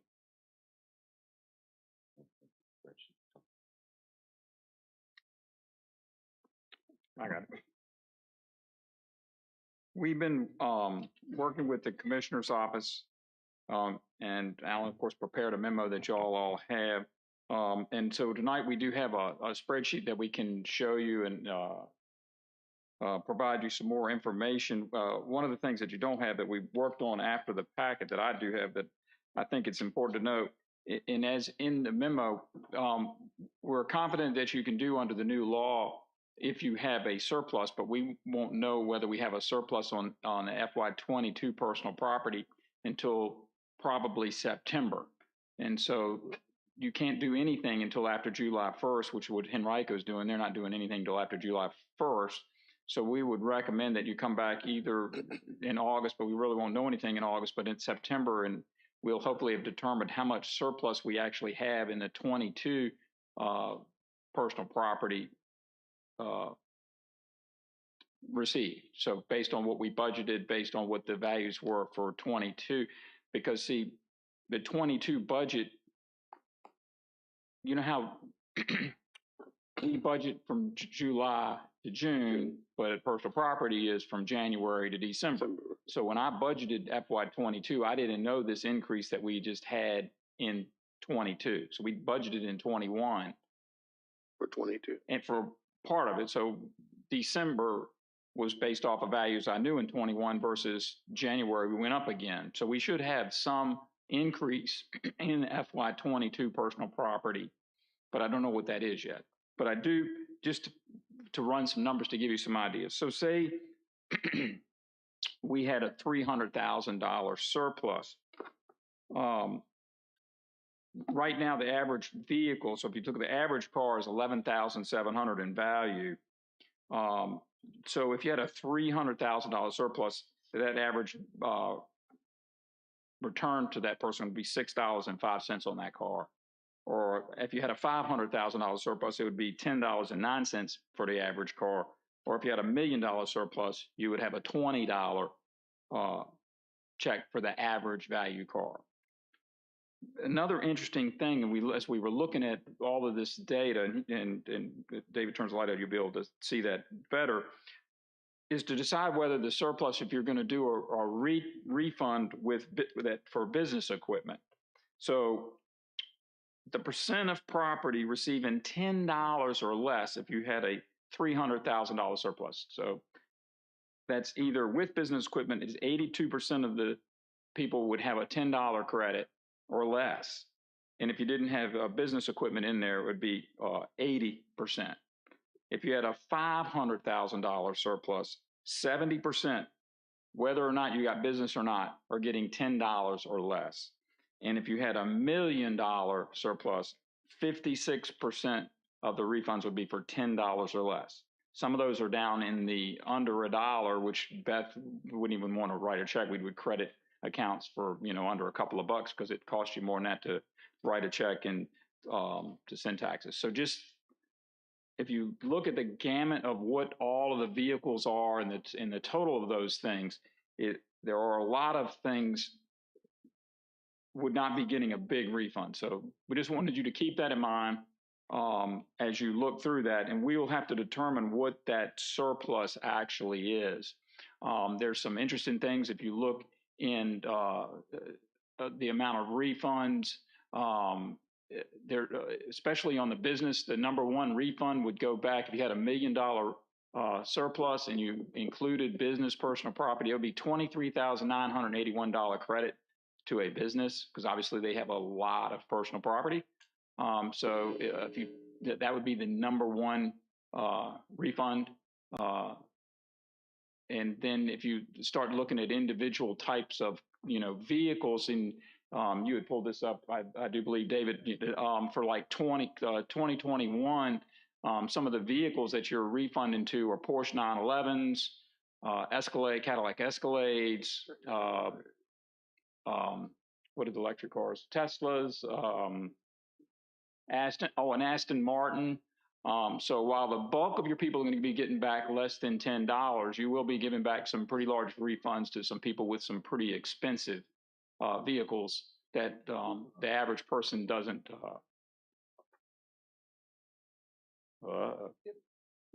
Somebody knock a wire out because it's still showing up here. Keeps on showing up and then disappearing on our screen up here. I mean, we can look back there. But sorry, I don't know. It sounds like a wire has come loose because it's not blinking at all on the screen. So anyway, anything? Where did Mark? That you would want to add that I haven't sort of covered? We can dive down into multiple details. This spreadsheet he has is the whole book. It's the whole personal property book. It shows your refund amounts at 300, 500, and 1 million. And those are just estimates. We don't know where that would be, but just to kind of give you an idea. Ms. Scala, what was our total surplus number based on this? We don't know what our surplus number would be. So when will we know that? September. When we close the year, but we've extended the payments to August 5th. Right. And so we're hoping we will have some good ideas of what we've collected on the 22 personal property by September. Okay. We have to have it ready for audit, which will be October. But we'd like to know something in September. So if you're going to do something, then we can include it on the December 5th, credit on the December 5th bill. Because I had an idea, but I'll share that after we go through this.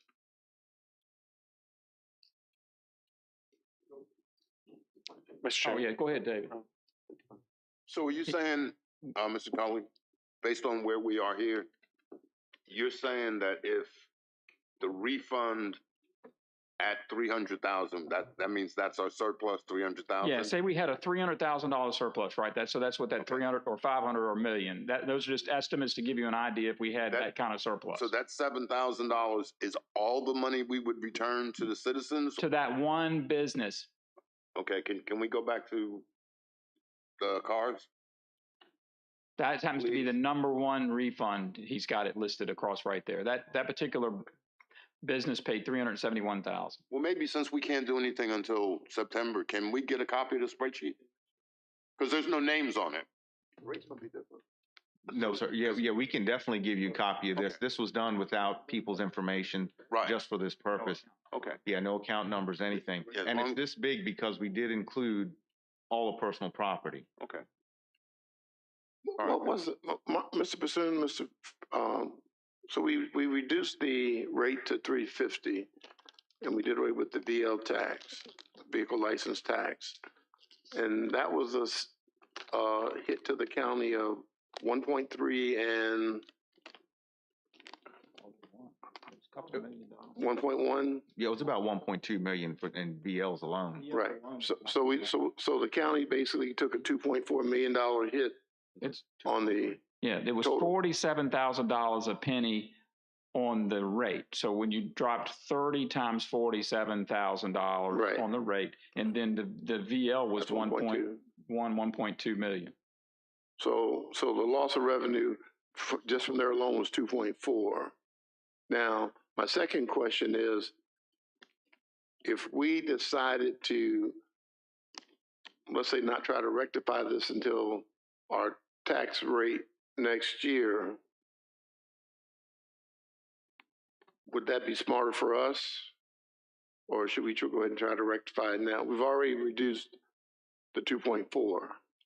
We've already lost the revenue of 2.4 with the 30-cent reduction and the $30 reduction. Correct. On the front side, we recognized the values were going up, so we recommended lowering the rate and doing away. It was a good time to do away with the VL feed. So we knew we were losing revenue. And so what the law allows you to do is if you've had a surplus in either real estate or personal property, but new for this year starting July 1 is personal property, then you have to determine what that surplus is. And then you can decide how much of that, you don't have to give it all back, but how much of that you would want to credit the citizens. And that's sort of what this spreadsheet shows. If you were to give 300, 500, or $1 million of any surplus back, say you had $1 million to give back, or say you had $1.2 million and decided to give back $1 million, whatever, that's what these amounts are. And what my point was, at $1 million, 56% of the accounts are going to get $10 or less, and he's got it at the bottom now. So you can see at $1 million, there's a lot of people getting 2 and 5 cents. So they're not getting much, versus the top 100 are going to be businesses and or Aston Martins and various really high-end exotic cars. Right. And to answer the question, I will say this is going on across the state. I mean, even up till this evening, I've had a commissioner from Grayson County call me asking, what are y'all doing about this? And it's like everyone's trying to figure it out. This, that SB 12 that got passed was so vague. I think even Mr. McKenzie did some research on this, but on the real estate refund side, I think one locality has been done in I think a 15-year span. Okay. And so there really isn't a good template. I think everyone's trying to figure something out across the state. All right. We talked about the revenue shortfall by lowering the rate and by getting rid of the vehicle license. Correct. What is the projected revenue gain on the other side? In this year, $2 million. So the net would be a loss of 400,000 or something like that? That's what you're saying? No, we still are gaining even with the cuts we made. See, that's what I'm saying. But that's not surplus. Okay, listen. Because that's budgeted in FY23. So what we're looking at for surplus under the law is 22. Wait. We lose in revenue projection, what you said, 2.4 million, right? Based on the 1.1 vehicle license and the reduction in rate. Correct. If we hadn't made those cuts, we would have gained 2.4 million in value. What is the revenue projection for what we will get from personal property tax? Is it 2.4, so we're even? Or is it 3 million, so we have a balance? I'm asking you, what is the budgeted number? We budgeted,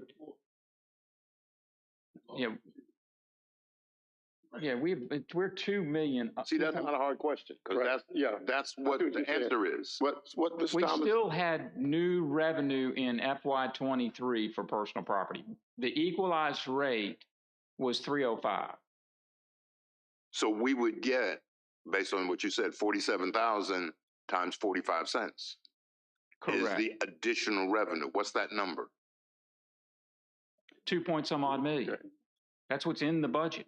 That's what's used to balance the budget. If that went away, the amount needed out of the fund balance would be 3.5 million. Mrs. Smith, do you understand what I'm asking? Because I don't.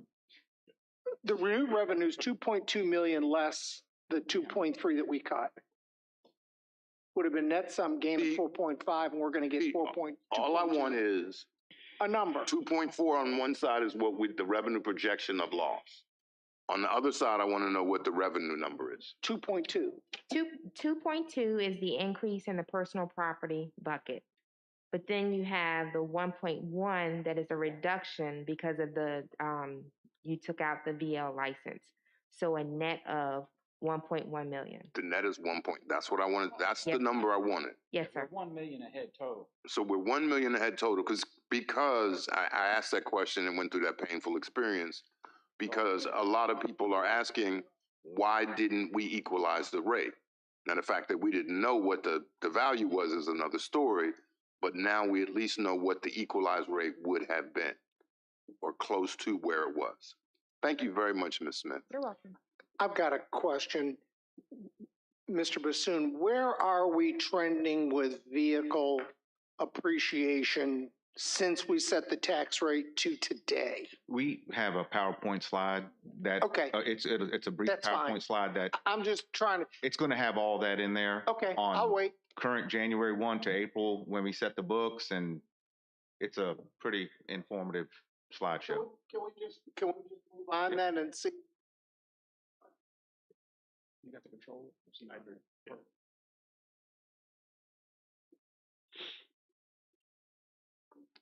Good evening.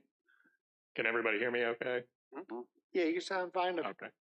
All right. So tonight we're going to be talking about some motor vehicle assessments, a little bit about state code and what's required of us, some data points, and looking at some definitions as well. So what is required by law? So 58.13503 sets out 20 categories of personal property that can be broken out for assessment purposes.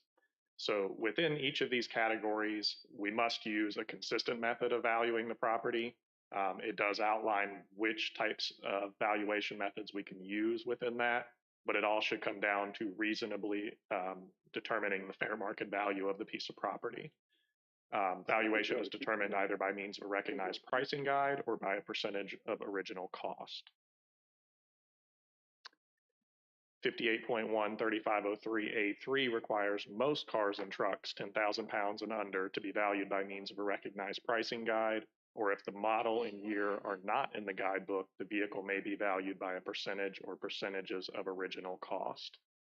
The commissioner may use all applicable adjustments in such guide to determine the value of each automobile, or alternatively, we would use a base value. So, for example, one of the base values from the guidebook, like average trade-in, clean loan, clean retail. All right, 58.13515 requires tangible personal property to be assessed as of January 1st, which date shall be known as the effective date of the assessment or tax day. Any vehicle that's purchased after January 1 must be valued based on the assessed value as of January 1st of that tax year. So, for example, if someone purchases a vehicle in October of this year, we are still bound by law to assess that vehicle as of January 1st, the same as what everybody else got. So it's fair and equitable across the board. All right, so moving on to some of the conditional definitions in NADA. So the rough trade-in reflects a vehicle with significant mechanical defects. It requires repairs in order to restore reasonable running condition. The paint, body, and wheel surfaces have considerable damage to their finish. Interior reflects above average wear with inoperable equipment, damaged or missing trim, and heavily soiled imperfections in the headliner, carpet, and upholstery. This vehicle could also have a branded title and untrue mileage. So the vehicle will need substantial reconditioning and repair to be made ready for resale. Clean loan value is a trend value that represents potential amount of credit that may be obtained on a used vehicle. This is typically based on the clean trade-in value. Clean loan, it falls typically, sometimes it'll be above average trade-in, but in most cases it's between rough and average trade-in values. Keep in mind that clean loan is not technically a conditional based. A lot of it depends on the person, not so much the vehicle. So average trade-in reflects a vehicle in average condition, a vehicle that is mechanically sound but may require some repairs and servicing to pass all necessary inspections. Paint, body, and wheel surfaces have moderate imperfections and an average finish and shine, which can be improved with restorative repair.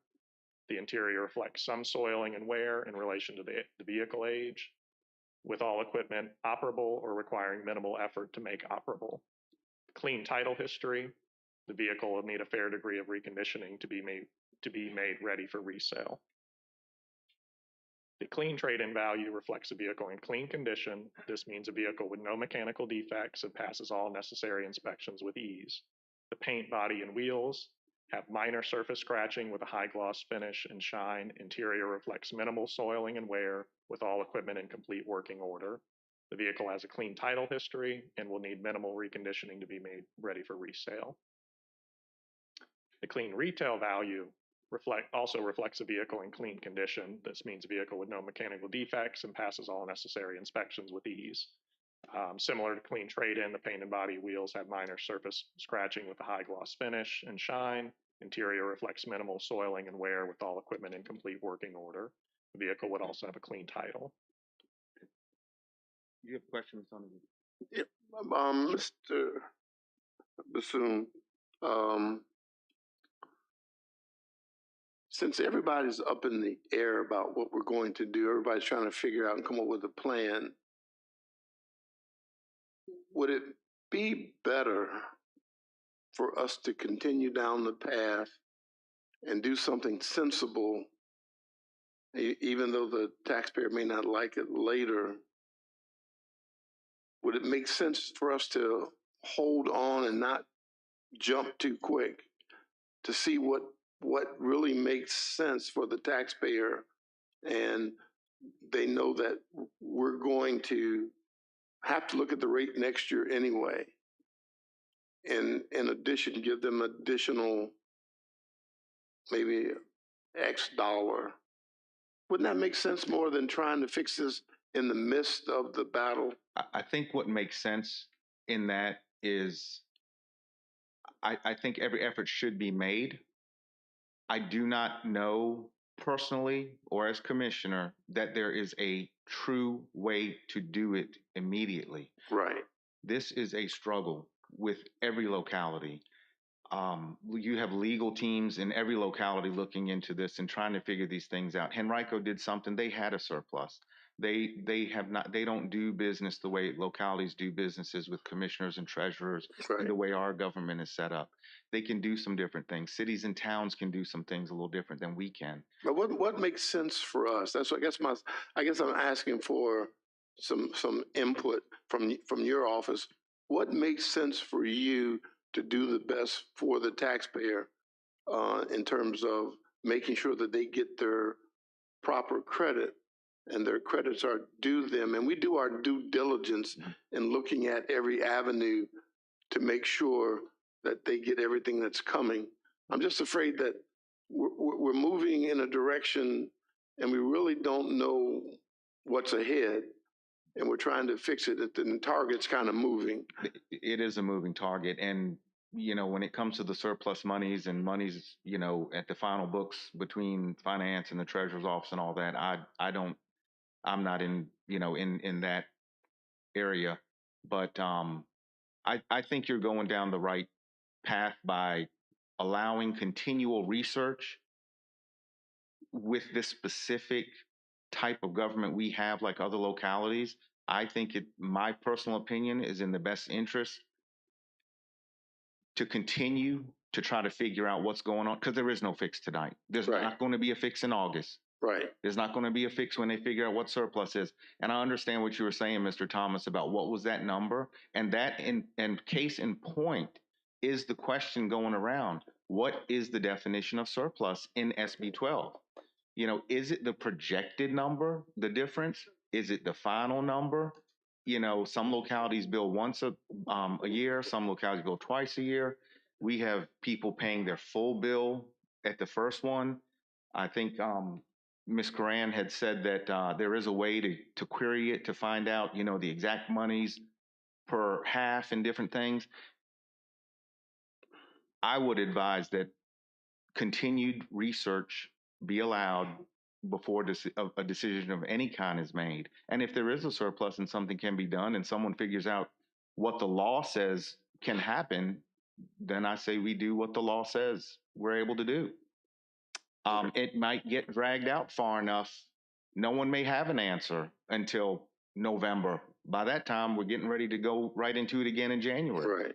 It may be worth it to address it, double it next year. I don't know. You know, it'll all depend on the budget that it takes to run this county, and that's out of my hands as well, in some part. Right, because we thought we were doing the right thing, board, when we talked about the VL tax and removing that, and we lowered the rate, and we thought we were doing the right thing there, but still it was not enough. But now that this target has moved again, I just feel very uncomfortable trying to hit this target while it's moving without having all of the I's dotted, all the T's crossed. I think we need to do our due diligence and work with your office and Mr. Cully and say, we're going to fix it, but it's going to take us a little more time than we anticipated, and let the taxpayers know it is coming.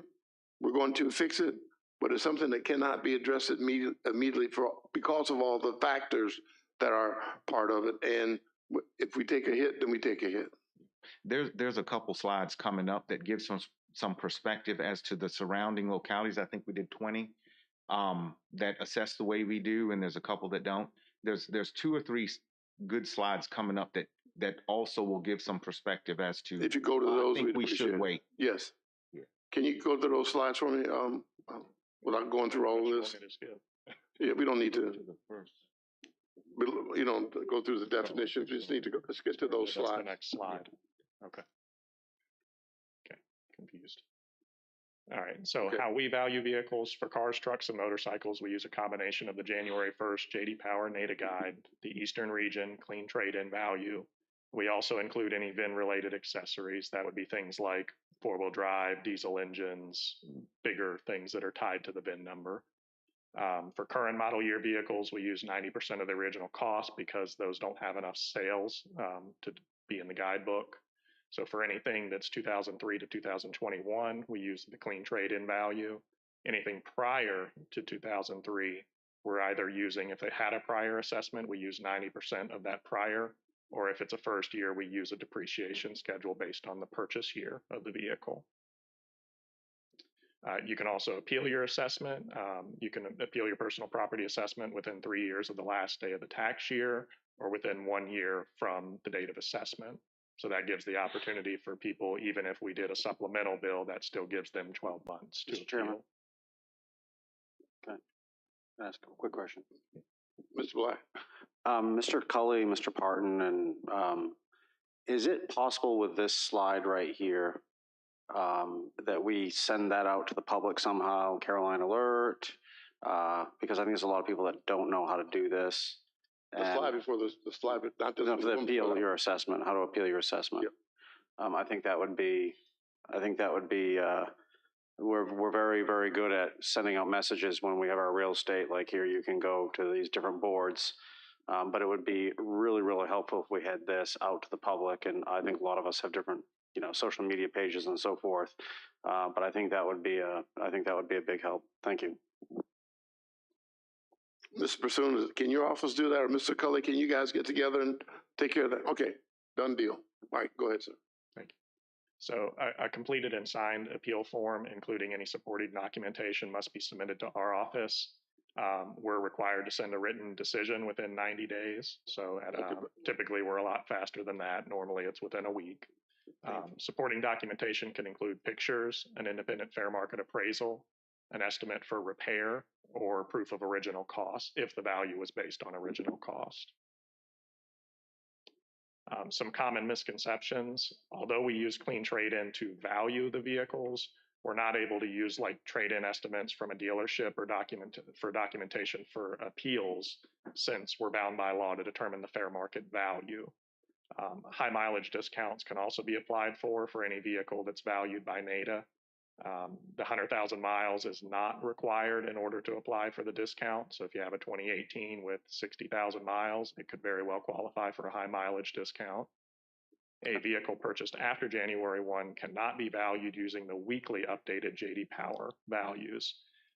This in particular is a big one because moving in, kind of like Jeff said earlier, from our January 1st assessment, if we're looking at an appeal in June, someone might be viewing a weekly updated value when we're required to use the January 1. So In this case, they're actually going up. We'll see it later, but typically they go down later in the year.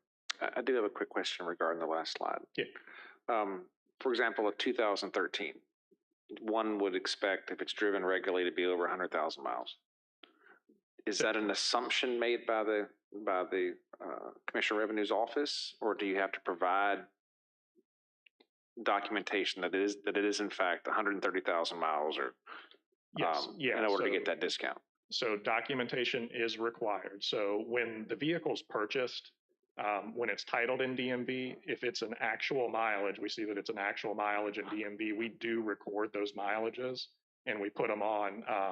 Obviously, they have to be January 1st or earlier to apply for that tax year, but we always log them. We just try to log as much mileage as we can. But if somebody's coming in to apply for it, they can provide a state inspection, an oil change receipt, a repair receipt, anything from a dealership or an automotive repair place with the VIN and the mileage on it. So in the absence of any documentation, like you just mentioned, the only mileage you have to go off of is what you had when it was purchased. So a 2013 that was bought in, say, 2015 might show still 30,000 miles in your system. That is correct. Okay. Yes. So is there a way, and Mr. Chairman, is there a way to, like, a lot of people working up in DC or wherever and getting into the office sometimes can be difficult. Is there a way that they could do that online? I go get my state inspection. I've got an appointment over there at Winding Brook, and hey, look, I don't have time then to go to Bowling Green, because is there a way that they can snap a picture of that, or you send a picture and then you guys just do it that way?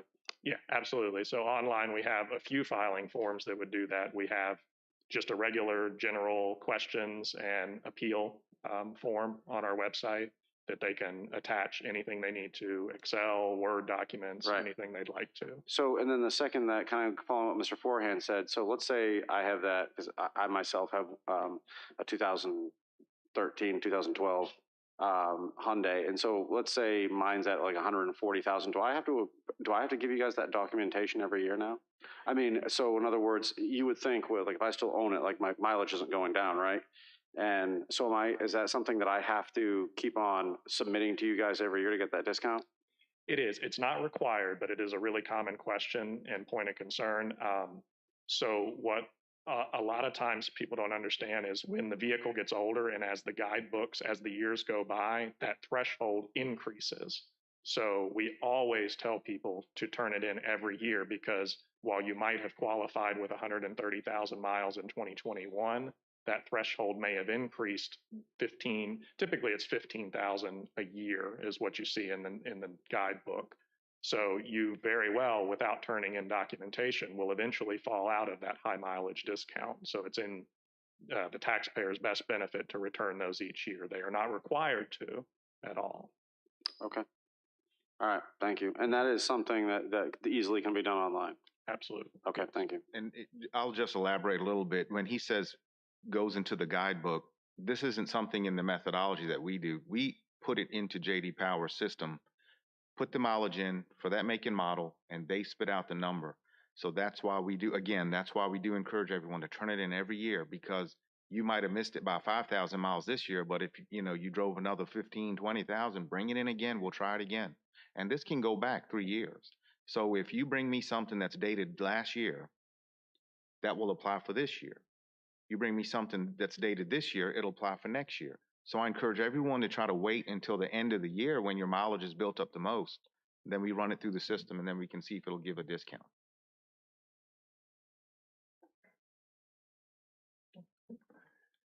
All right, so that's pretty much all on that slide, I think. All right, so looking at some of the surrounding localities. So these are in tax rate order from lowest to highest. So Louisa uses clean trade-in. Their tax rate is $243. Fredericksburg uses 90% of clean retail, which, side note, is higher than clean trade-in. $295 is their tax rate. Gloucester uses clean retail at $295. Culpeper, King George, Orange, and Caroline all use clean trade-in and are all at $3.50 currently. Hanover also uses clean trade-in at $357. Chesterfield clean trade-in at $360. Powhatan is clean loan at 360. King William is average trade-in at 365. Fluvanna clean trade-in at 370. Westmoreland clean loan at 375. King and Queen clean trade-in at 394. Goochland clean trade-in at 395. Essex clean trade-in at $4. Stafford and Spotsylvania are kind of the oddballs when it comes to assessing. They're at 50% of clean retail. Stafford being at 449 and Spotsy being at 635. So to kind of summarize that data, 10 out of the 17 surrounding localities use clean trade-in values for car and truck assessments. 2 of the remaining 7 use a method evaluation that returns a higher value in comparison with clean trade-in, and the other 5 remaining localities have a higher personal property tax rate, the ones that use a lower assessment method.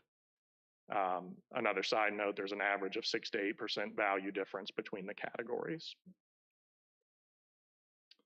So looking at some vehicles, we pulled all the vehicles purchased between January 1 and April 1 of this year. So you'll see the year, make, model, the number of vehicles purchased, and then you'll see an average of the purchase price, an average of the assessed value, and then the difference of those two. So if you notice, the ones on the very top have a positive difference. That means that our assessed value in-house is higher on average than the purchase price. Now, not by a whole lot. Every other one below that with a negative difference is being assessed lower than the purchase price. And those purchases were made between January and April.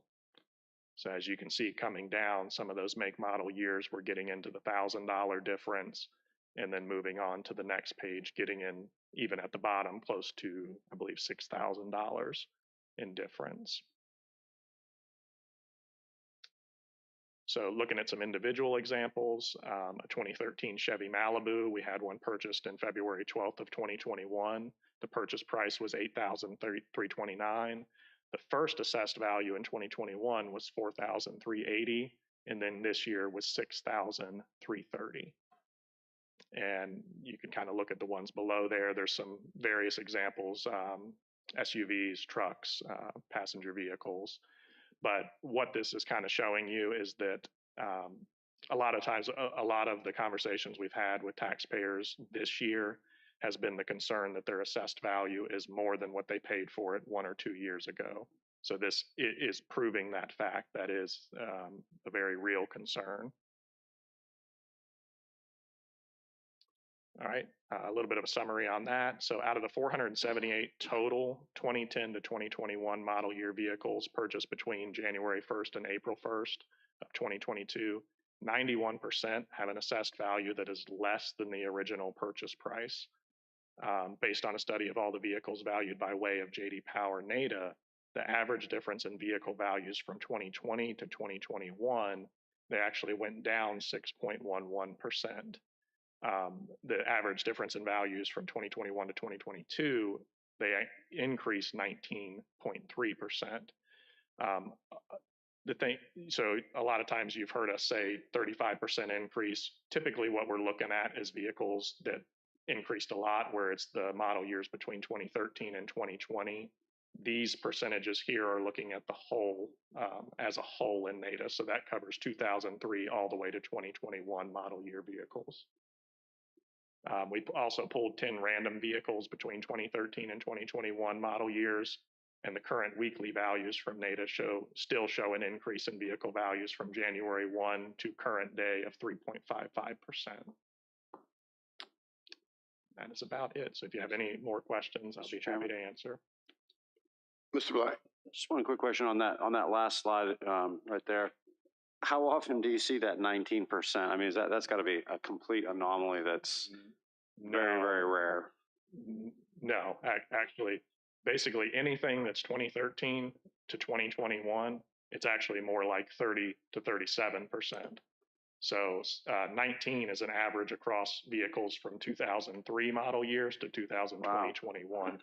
So typically the newer you get, the higher the increase was. Right. Yeah, some of the older models like 2003. I guess, Mike, I guess on that, but for the average of her average being 19%, and then obviously going higher, I mean, that's going to be a complete anomaly, correct? I mean, you're not going to see how often throughout the history of doing this, and I know you. Oh, yeah. That this is yes. Yeah, never. Right. Okay. Mr. Seeley? So, I mean, what you're showing us is they're still continuing to increase in value. So there's no way sitting here today, we can even begin to speculate what February or March of next year is going to look like. The only report that recently came out, I was in a meeting with the Commissioners Association last Friday. The only thing that may look like it might be trending downwards, J.D. Power, NADA gave out a second quarter report that there was a downslide of sales in SUVs, and they're chalking that up to the price of gas. So if gas prices continue to rise, it may force people just to stop buying cars altogether. So we don't know what's going to happen with the gas situation. Well, that's interesting. So fuel prices is driving the parking or selling of some of the higher end SUV or the bigger SUV vehicles because of 14, 16 miles to the gallon at, $4.39 a gallon. And that's on the J.D. Power NADA website on their reports. So, I mean, we need to look at this. We can't even begin to look at this yet. And they're also only talking about number of sales. So the purchase price clearly by the data is still showing an increase. So while the number of vehicles purchased might be down, the prices are still going up. Yeah. Mr. Thomas? I just wanted to clarify, you got the values after we'd already set the rate and whatnot, once you ran the book, right? You talking 2022 values? Correct. No, pretty much 98% of it. So we typically run values for the bulk of it in late March, so about March 20th. So we normally have a very, very good idea of where we're projecting by the end of March. Okay. Yeah. That's it. Thank you. Any other board members have a question?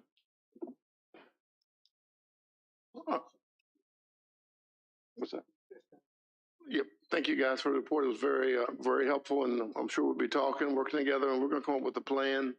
Like I said, just so many factors and moving parts that we probably need to settle down a little bit before we can make an educated decision to make sure we're done. So I appreciate it. We'll continue to work on it. Thank you, Mr. Pacern. Thank you, board members. Next on the agenda, Special Exception 07-2021, Upshaw Dorothy owner, Muskie Solar LLC. Mr. Chairman, members of the board, I'll address my comments to both SPEX 07 and 08 2021 since it's the same applicant on the same property.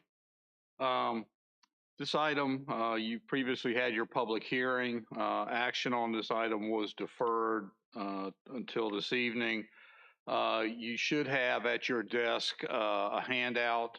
I know the board doesn't like handouts at the meeting. These documents arrived in our department after the board packet had been prepared. So we have included these at your desk for your review. The board's aware we've had a lot of discussions concerning the environmental impacts of solar projects. We've had at least 2 meetings with DEQ staff on the direction DEQ is taking with respect to stormwater for both quality and quantity and how they evaluate these applications. I think that situation continues to be fluid. DEQ has indicated, yes, there are going to be changes. They have some ideas of what those changes might be, but there is no firm guidance that has come forth or will be forthcoming for several months, perhaps as long as 6 months. Having said that, we've also had discussions with several of the solar applicants, including Shad and Muskie, concerning or addressing county's concerns. The memo tonight from Kimley Horn and some suggested conditions that they have provided, I think, reflect those discussions and an attempt by the applicant to address staff's concerns and the board's concerns related to the stormwater impacts. I would suggest to you that we are not there yet in terms of evaluating all this proposed language versus what we've had with some of the other solar developers. But staff, I think, still would suggest make some suggested changes to the language that has been proposed. I believe the applicant or a representative of the applicant is here. If the board has any questions related to the application. But staff would suggest that you give us some additional time to craft any updated conditions for the board's consideration. Certainly, we're going to have suggested conditions, modification to suggested conditions for the majority of the applications that are pending.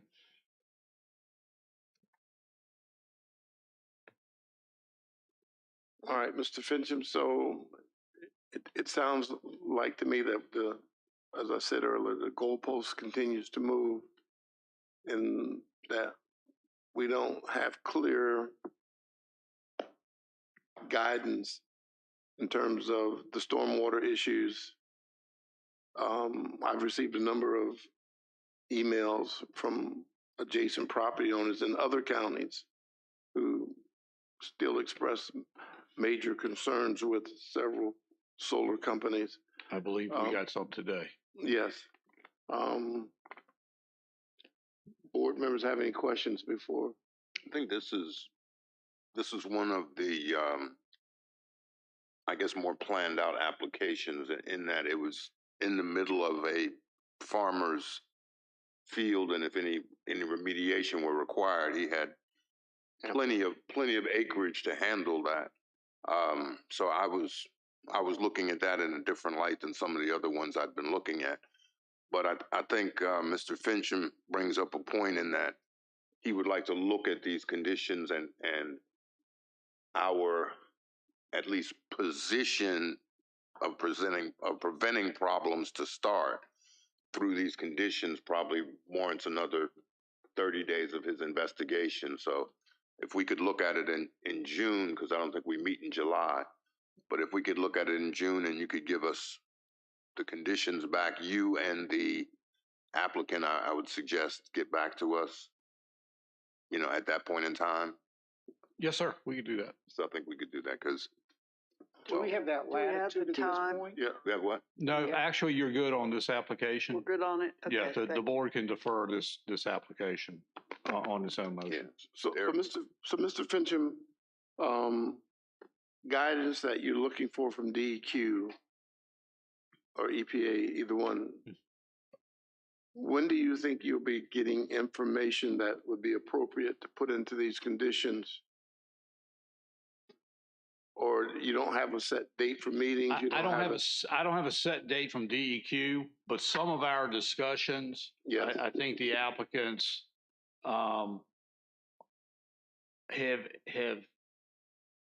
modified their opposition to some of the staff's concerns. Mm-hmm. And are looking at ways to address those concerns with the conditions.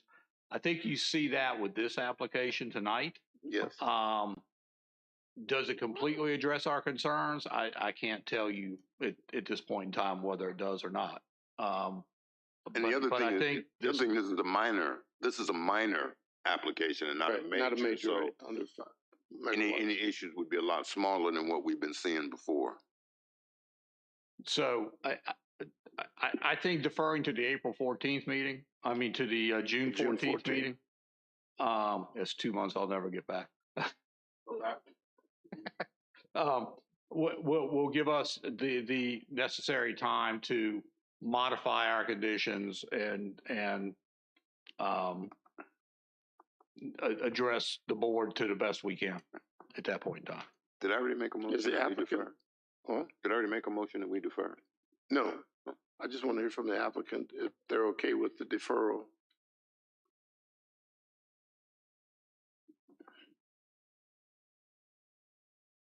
Good evening, sir. Evenings. My name is Juan Alvarez from EDF. Wayne Alvarez? Juan Alvarez. Juan Alvarez. From EDF, and we would be fine with the deferral. Okay. Thank you, sir.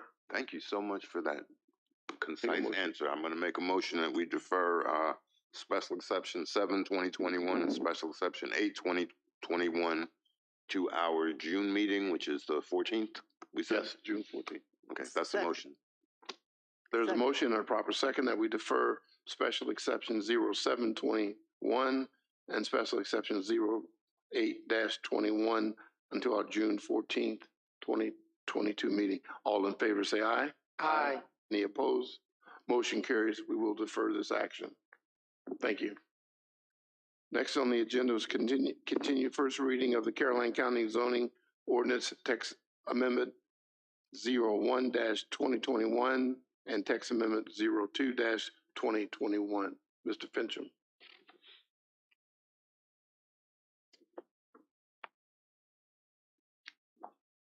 Mr. Chairman, members of the board, these two text amendments were brought forward to the board for first reading about a year ago.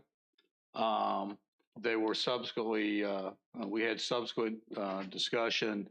However, there were some concerns at the time, and staff did not bring these text amendments back to the board for further discussion pending the land acquisition process for some property that the county was looking at. I believe we've reached a point now where the acquisition of that property is moving forward, absent any condemnation needs by the county. But to complete that process, we would need to go forward with these text amendments as were previously proposed, and to have a public hearing on those amendments and take action at your June 14th meeting. So I'm here tonight to discuss this with the board and see if you have any questions and if you want to proceed forward with the proposed amendments. All right, board members, the question is, how do we want to proceed with these text amendment? Mr. Chairman, I'd like to see us move on to public hearing with these text amendments for text amendment 01-2021 and text amendment 2-2021. I'll second. There's a motion and proper second that we move text amendments 01-2021 and text amendment 02-2021 to public hearing. Any discussion? All in favor say aye. Aye. Aye. Motion carries. Thank you, Mr. Fincham. Under new business, the funding for requests for funds for Habitat for Humanity. Mr. Blunt. We're back. Hello, yes, thank you for hearing my request this evening. So you guys know we are in the closing stages, hopefully, of being awarding the GWRC grant, which I fully expect. Talking with GWRC, just got to go through the process a little bit longer. But because of that, it has not been awarded.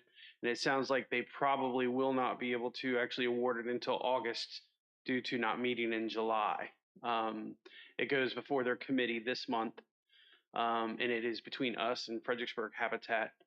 However, again, I fully expect that we will receive it due to the fact that we're the only ones that actually have site control available for the project, which if you look at the grant, that was one of the key things that GWRC had expressed, that they want the applicant to have site control because as you guys know, especially those on the commission, it is a very tight window to deliver those homes in that amount of time.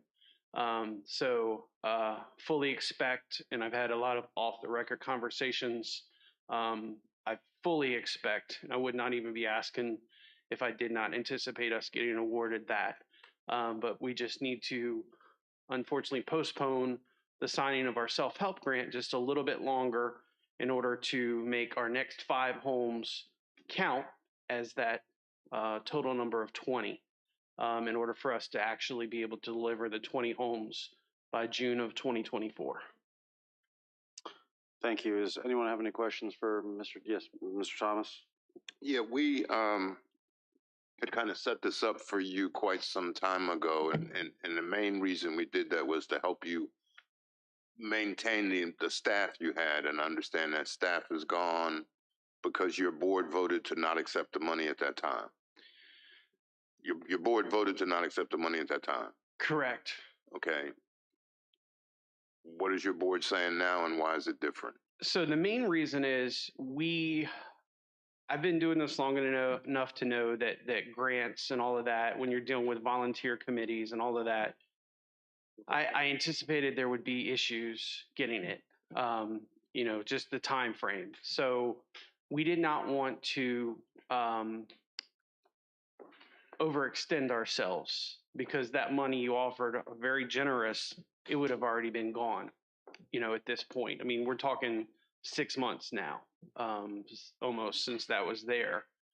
And so it would have left us where I wouldn't have had the money to postpone my signings or anything, because we've been using our own funding. And so I would have basically taken that money, and then if I wanted to do the GWRC grant, I would have had to come before you again and ask for more money. And so when we laid out the scenarios, we wanted to be good stewards.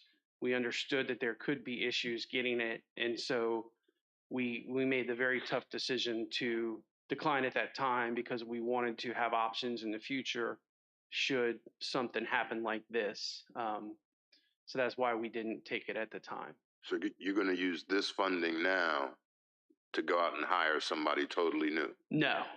It would essentially to cover a couple more months of operations for my current staffing. And so we would not hire anybody. We won't be hiring anybody until the GWRC grant is awarded. At that point, we actually will be hiring 2 positions. One is a construction person, and then the second one would be, an admin office, processing loan type of positions. Okay. Thank you. That was my question. Okay.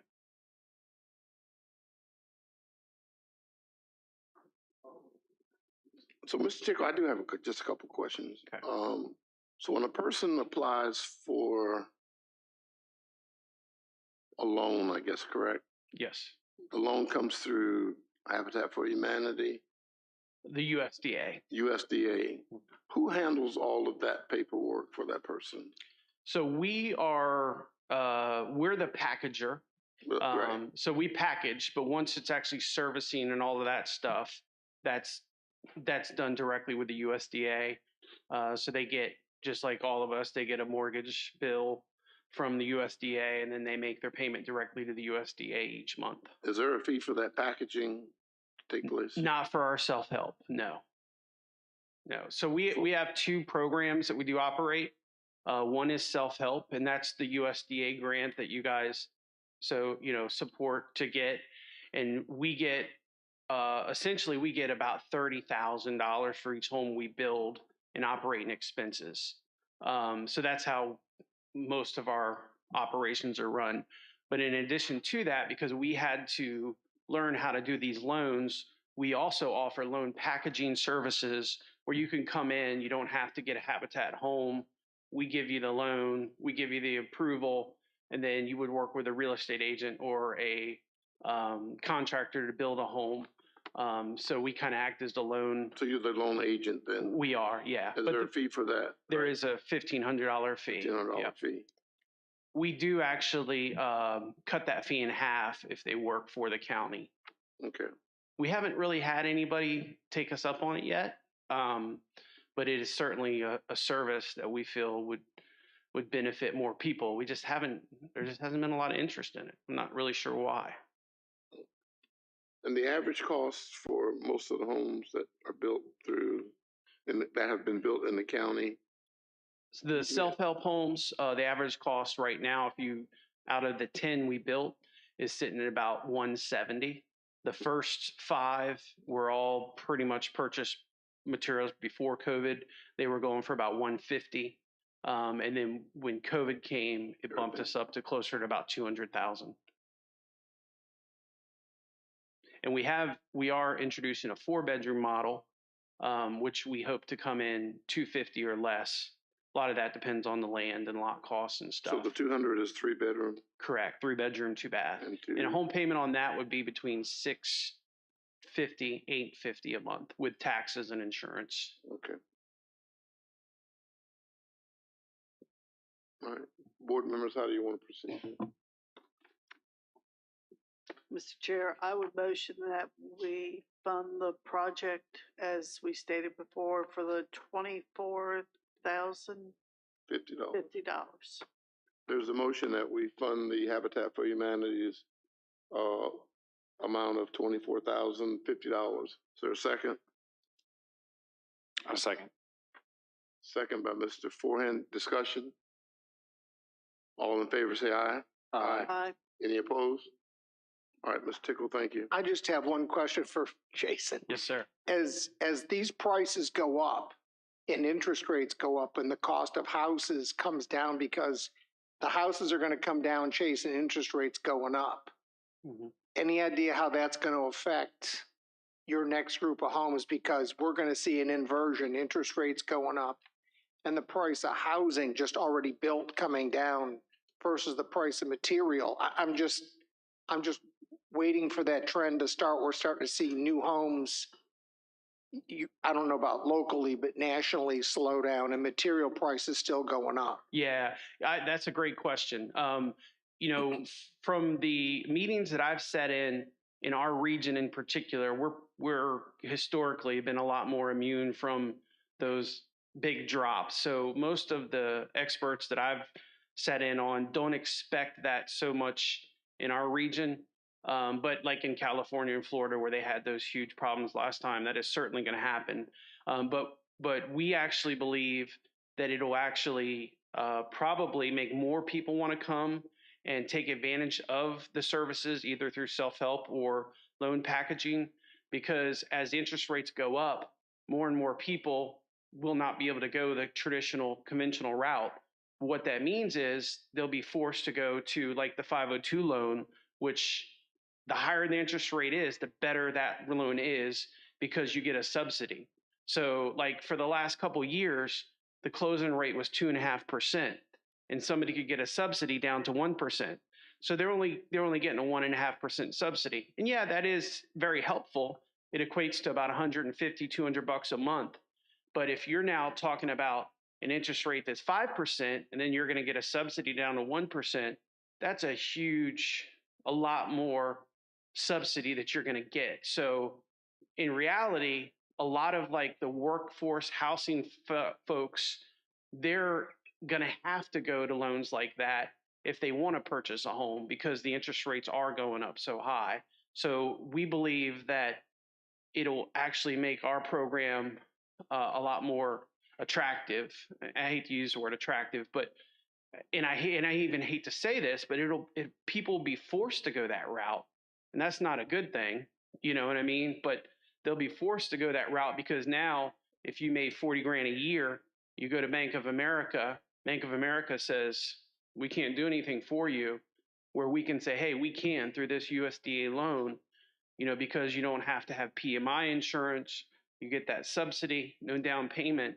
We believe it's going to make that loan all that much more attractive for people that want to buy an affordable home. Okay, thank you. Yep. Agenda item 10A, Mr. Blackett wanted to discuss possible grant writer due to all the funds that I think Senator Warner and many of the senators are talking about that's going to be available on the federal level. Mr. Black. Yeah, and I talked to Mr. Cully about this, and then the George Washington Region Commission there's just notified us that there's a lot of grants out there. And if you saw the county news, those newspapers that we got, there's literally hundreds of billions with a B dollars that will be coming out in transportation and infrastructure with those bills that have been passed through Congress over the summer and in the spring and the winter. So anyway, I just, there's a lot of money out there. Now, do we have the ability to get, every single, grant that's out there? No, but are there grants that are out there? As Mr. Thomas said, I think there's some stuff that they can look for, but I don't know how we go about doing it. Maybe I don't want to vote on anything tonight, but I just think it's an idea that maybe we look for a part-time person, or maybe we split one with, I know some of the bigger counties, I think Stafford, Spotsylvania, I think even the city of Fredericksburg, I think they have their own grant writers. And I don't know that King George does. I'm not sure they do. But if there's money out there, like yesterday, just at the meeting last night, GWRC meeting, we had to give a letter of support to Spotsylvania for a grant that they're applying for $1 million for the Veterans Hospital for transportation, something that they found, and that's good for them. So I just think that would really be a benefit to us if we looked into it to see if maybe it doesn't work, but just as something that we could have staff look at to explore. Yes, Ms. Long. I think it's a good idea. I will tell you that back when I was mayor at the town, we did a grant and we got help from GWRC, from their staff. Oh yeah, yeah, that was one individual, and GWRC staff. They have some additional staff coming, but they also work for five different jurisdictions, and I think the other jurisdictions have their own that's just working for them. And some of those grants I think GWRC are looking for now for you, small town and so forth. But a lot of the grants sometimes are multi-jurisdictional too, that they're looking at, like it would be split among jurisdictions because that's a regional corporation thing. So, maybe it doesn't work. I just think with all those hundreds of billions of dollars out there, there's got to be stuff that's, whether it be a utility project we're working on or a road project or internet. I mean, there's a lot of schools, whatever. There's a lot of different things that maybe there's a grant out there that could save our taxpayers some money. Mr. Cully, do you have any expertise in working with the grant writer, and can I get your feeling about possible grant writer, and would that be of service to you and your staff to make sure that maybe take some weight off them, and if there were things available? Certainly, as you look through the list of all the grants, the first thing you have to consider, most of the federal grants have a lot of strings attached along with matches. So we would have to be not only budgeting for the position, but you'd have to be putting aside, if you're going to get some of these grants, the funds that are involved. Historically, the grants, I mean, we're looking now, Mr. Schiebel's brought a bunch of waterside grants from federal money we were applying for. We'd probably be doing the same thing for some sewer grants that are coming down. So I think from the utility side, we've been pretty successful. As you know, we're paying a firm to be looking into broadband grants,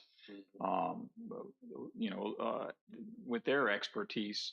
So it depends on what type of things you're looking for. But a grant writer, if you're going to do that work, would not only be a grant writer, but somebody to actually oversee the grants that are received, because then there's a lot of strings on the backside once you receive that money of reporting, quarterly reporting, and how all that stuff is used. So that would, well, it sounds nice to get $300 or $400 million of federal money. There's a lot of oversight that goes with that, especially you're putting that in different places.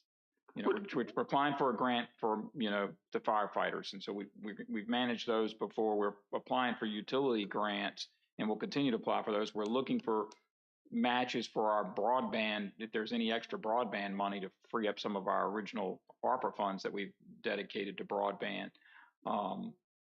Would you be willing to come back to us in August and look at? Yeah, we can see what's available. Certainly, see what other counties are doing and how they employ what those people that are writing grants, what department they're in, or they're overall writing for multiple different things.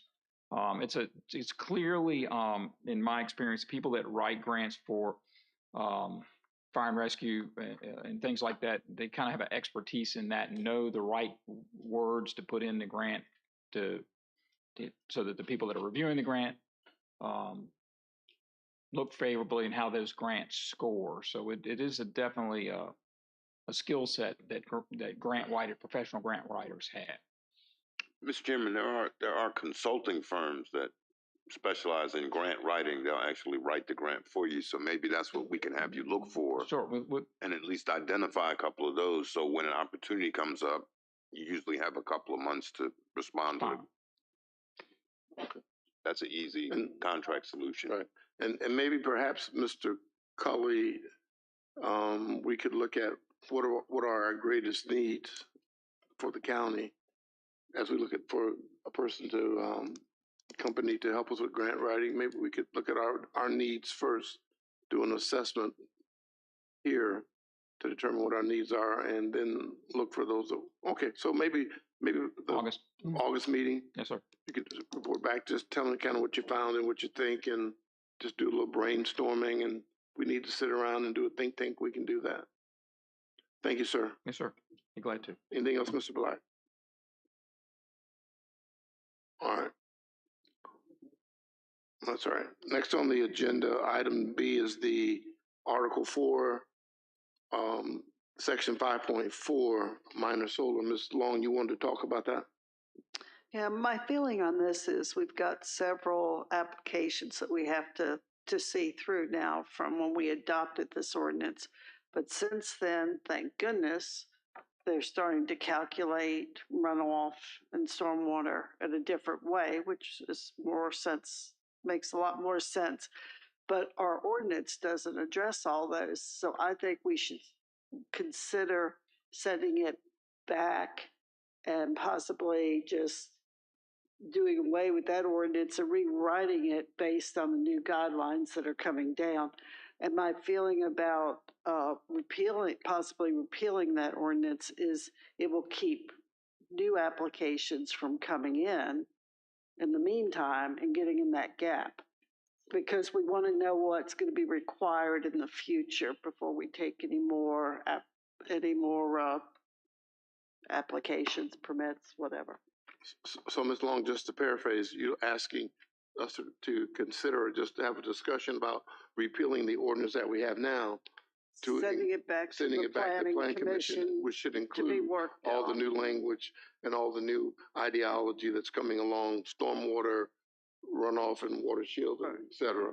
That's what you want to discuss. Okay. Yes, sir. So, exactly. Board, Mrs. Long would like to have a discussion.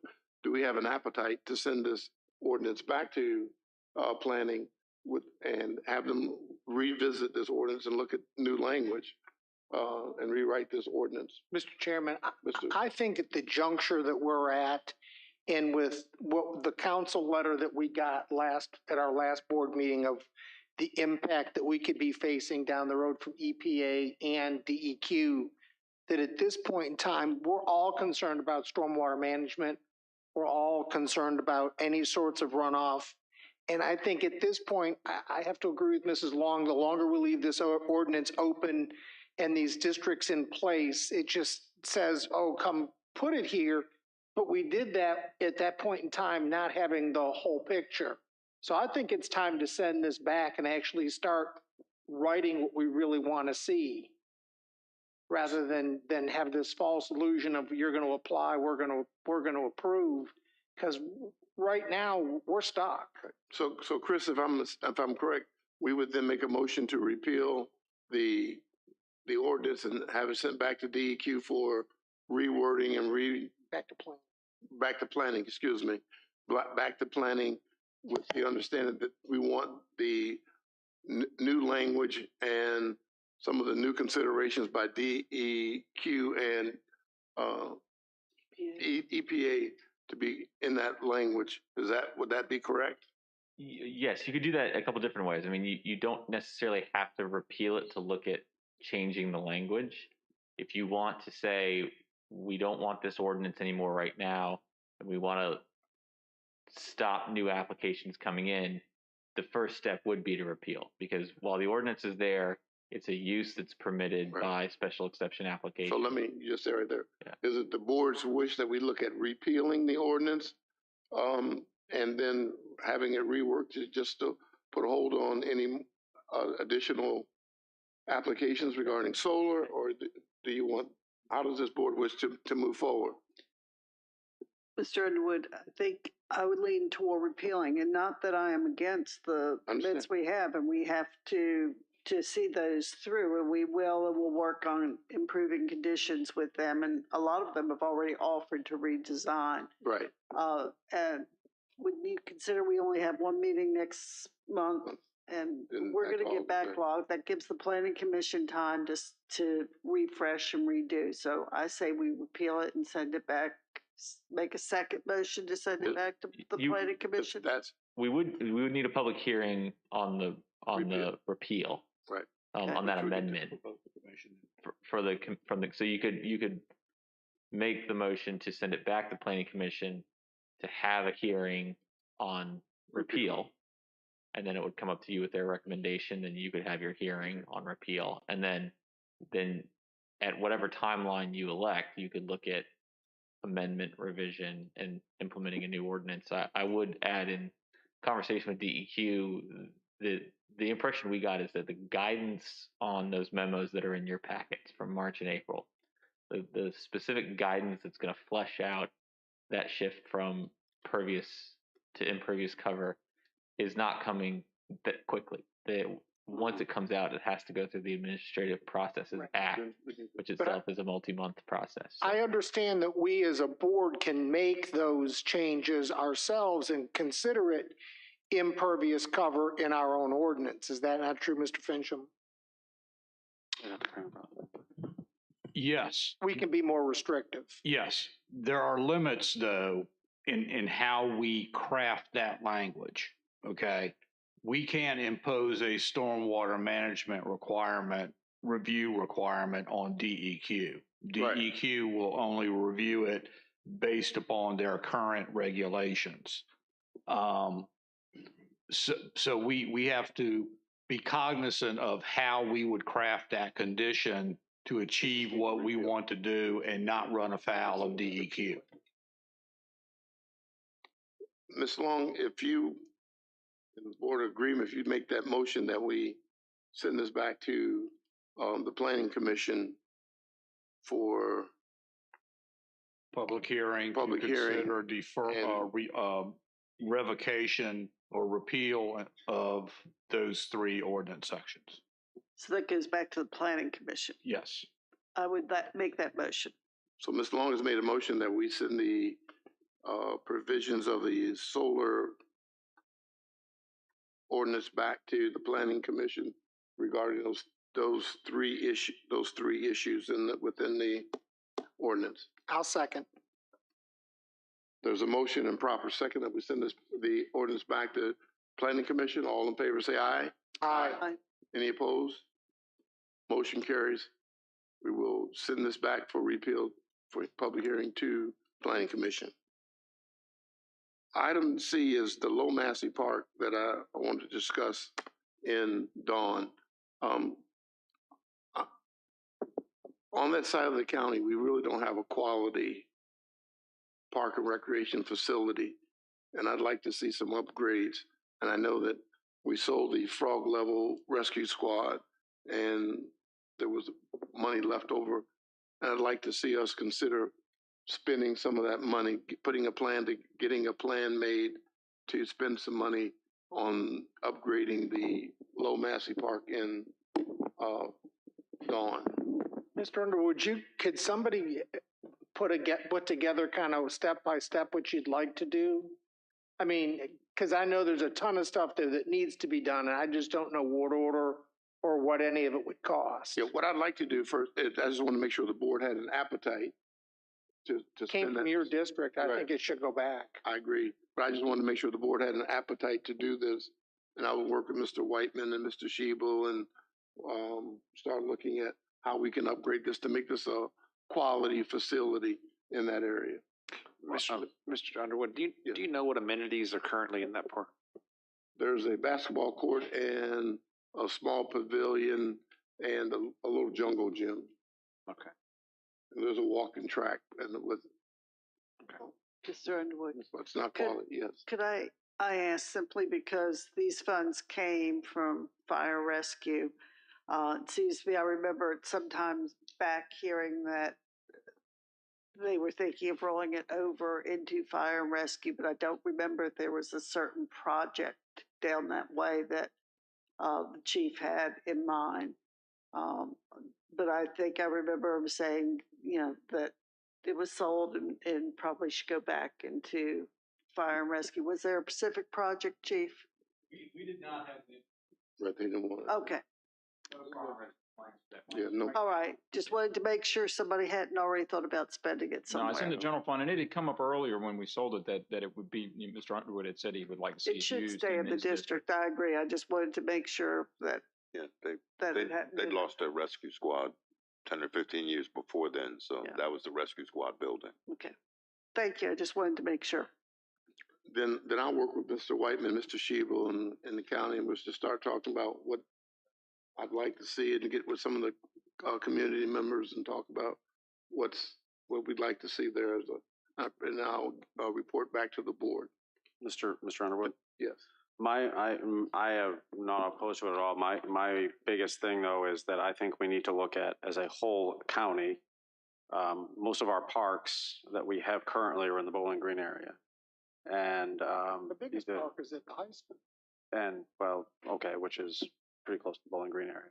But I don't know that that's close to Bowling Green, Right. but it's but anyway, well, I guess my concern is I think we need to look at the county as a whole, as far as parks are concerned, and start looking at a plan for what do we want to do and where do we want to put certain, if there's an appetite as a whole for a bigger project, a very big project. Yeah, I don't have an issue with that. I just know that we had money left over Right. after the frog level sale, and that was money that was generated through fundraising in that district. But I think that at some point we're going to have So I that think we can go back and look at that, but I was just asking specifically to put that on notice that that's what I'd like to do. So I don't have an issue with that either. Thank you, Mr. Black. No, not yet. Information on Mr. Cully, where'd he go? Informational?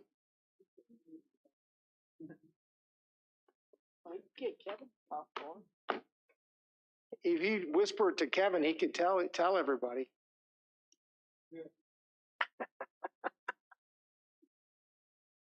I'm sorry, I got way late on the park project. It's already been brought up, but the Memorial Day service on Monday at 11, obviously that is a county holiday. Our next meeting is the 14th of June at 6 p.m. And then Saturday, don't forget, we have the Juneteenth celebration at the county rec park. That'll be the 18th. Monday, the 20th, is the observed holiday. Offices are closed, a state holiday. And then the 22nd through the 25th, we do have the agricultural fair, which we're looking forward to. Nice weather and a big event for the fair. So those are the things that we have on the calendar at this time. Mr. Cully, the county will have a booth at the fairs they normally do? I would think so. Mr. Wilson would have a tourism booth. Tourism booth? Just making sure. That's normally one of their regular. That'd be all I had. Thank you, sir. Mr. Forehand, closing board comments? None, sir. Mr. Black? Yeah, I need to address something that was brought up in opening board comments. And I do get passionate about things. And I did make some comments in that meeting that I didn't bring back up or whatever. But the meeting is the April 19th meeting. When I got to the event that night, I started getting asked about test scores, and I didn't understand where that was coming from. But I will say, I'll post it on my Facebook page. It's all on video, that whole meeting. It starts at minute 22, and there's another confrontation or discussion between Mr. Underwood and I at minute 1 hour and 2 seconds. So I'll post that video. If people think I'm in the wrong, that's fine. It was all public. I have no problem with admitting I was wrong if that's wrong, but the video is there. It's the video. Another thing,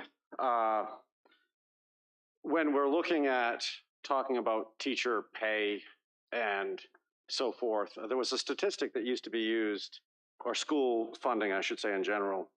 There was a statistic that used to be used that was been taken off the website, the superintendent's annual report, that was % above required local effort. So it doesn't matter if you're a big county or a small county or a medium-sized county. There is based on your composite index, there is a number that you have to minimally fund your schools. And Fairfax has a number, Bath County has a number, Highland County has a number, and every county gets a minimum number. And it used to be in the past, it would show you like, okay, so Bath County has this much that they have to fund, and then it was the % above required local effort that the counties were doing. I think that's a very, very fair way of looking at how counties support their schools, because you're using the composite index. I am getting that information together.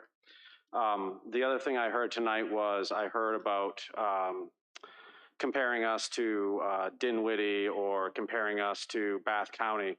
We're not losing here in Caroline or in Spotsylvania, wherever, we're not losing teachers to Bath County. It's not a very fair comparison because Caroline's going to lose teachers to the surrounding jurisdictions. They're going to lose teachers to even Spotsylvania. Like Spotsylvania, they're hemorrhaging teachers to Prince William. I mean, it's just a reality behind it. And it's hard to compare Spotsylvania and Prince William because Prince William has way more business than Spotsylvania. And I think we think that Spotsylvania's got all the money in the world. But Prince William is, I mean, the difference at my step is I would get a $30,000 pay increase if I went to Prince William. It's reality. Okay, I mean, my pay would be $30,000 higher in Prince William. There's some cost to that too, commute, insurance, stuff. But Spotsylvania is not going to lose teachers to, I don't know, some county that's Charlottesville, for example, because they don't live in that area. The other thing is right here is I just think Mr. Underwood brought up something, maybe we have some common ground here, is we have to be competitive. We in the end, we're going to have to be competitive with other jurisdictions if we want to keep teachers. So that's the point I was trying to make. I will continue to fight for that. I don't think that every single problem that a school has is money related. If you have low morale in schools and you throw $20,000 at a teacher, and you have problems internally in the schools, that doesn't solve everything. But it is a part of the pie. It is a part of an issue with attracting teachers is pay is a part of that. And I'm not saying it's 100%, I never have. But that's what we can work on. We can't work on some of the other things. There was also an article in the paper, I think it created controversy. Governor Youngkin came out with the test scores over the last several years in the state of Virginia during COVID, and statewide, they're down. They're down. It's not just Caroline, they're down statewide. And yes, it's not just a Caroline problem. It's not just a Region 16 problem. It's a statewide issue. And that's the school systems that have to figure out, what numbers are you using? Because Mr. Underwood said earlier, you can use whatever data you want. But in the end, the schools can take care of that. That's above my pay grade. But I just wanted to point out that the article was in the paper dealing with that. So that's all I have to say, and that's the end of my closing comments. Thank you. Thank you, Mr. Black. Mr. Seeley? Mr. Chairman, I have none. I have none. I do have a couple of quick ones. As we all talked about gas prices and how bad they were. I don't know if anybody noticed, but Shell posted record profits for this quarter of $9 billion. And Mobil Oil followed shortly with record profits in the same neighborhood. So that's a little of where profits are, and gas is $8 a gallon in Europe. So another point of perspective. But let's talk about where it really is and try to get those folks to help us if they can. And the other thing is we talked about lights, or we had a citizen come to talk about lights on the softball field, and I would be in favor of that. We talked about lights on the Parks and Rec field or in the park. So maybe you could do one or the other, or maybe do them both. We've got the summertime. Maybe we can get one contractor to actually do lights on the tennis courts, and we'd cover them all. Thank you, Major. But lights are something that somebody else would have to do. I'm sure you could supervise, but I think that's something we ought to look at in the next meeting or so we'll have enough time to get it done. And thank you, Mr. Whiteman, for volunteering to do it. I appreciate it. Thank you, Mr. Thomas. I do have a couple of closing comments, and Mr. Black, I appreciate your comments. Let me say categorically that teachers are not paid enough money, period. There's so much money that can be paid. When you look at today's situation where 14 children and a teacher are killed and people are looking at soft targets as people in grocery, it's not a good time. You know, go back to the children were killed in Connecticut, again, soft target. It's not a good time. I'm not blaming, as Governor Youngkin said, he's disappointed with test scores. Sure, we all are. But we know what part of the cause is. Now we want to know the solution. I like a starting point as they ask for, where are you at the beginning of the year? Where are you in the middle? Where are you at the end? So I can say our money's working. I don't have any issue with fighting for what I can see. I can see results. The playing field, as Mr. Black, you told me that if your students in Spotsy can score 90 on a history test, the kids in Caroline can score 90 on a history test. And there may be something that you're doing that you can help us do here. I want to get to solutions, not finger pointing as most other people do. What are the solutions to get us to where we need to be? Yes, I have some issues with schools. I have some issues with Park and Rec. I have some issues with utilities. I have some issues with a lot of the departments, and Mr. Cully and I discuss them all the time. It's not just schools. You just hear about it because that's the major dollar. But believe me, there are plenty of discussions about other departments and what we can do to be the best.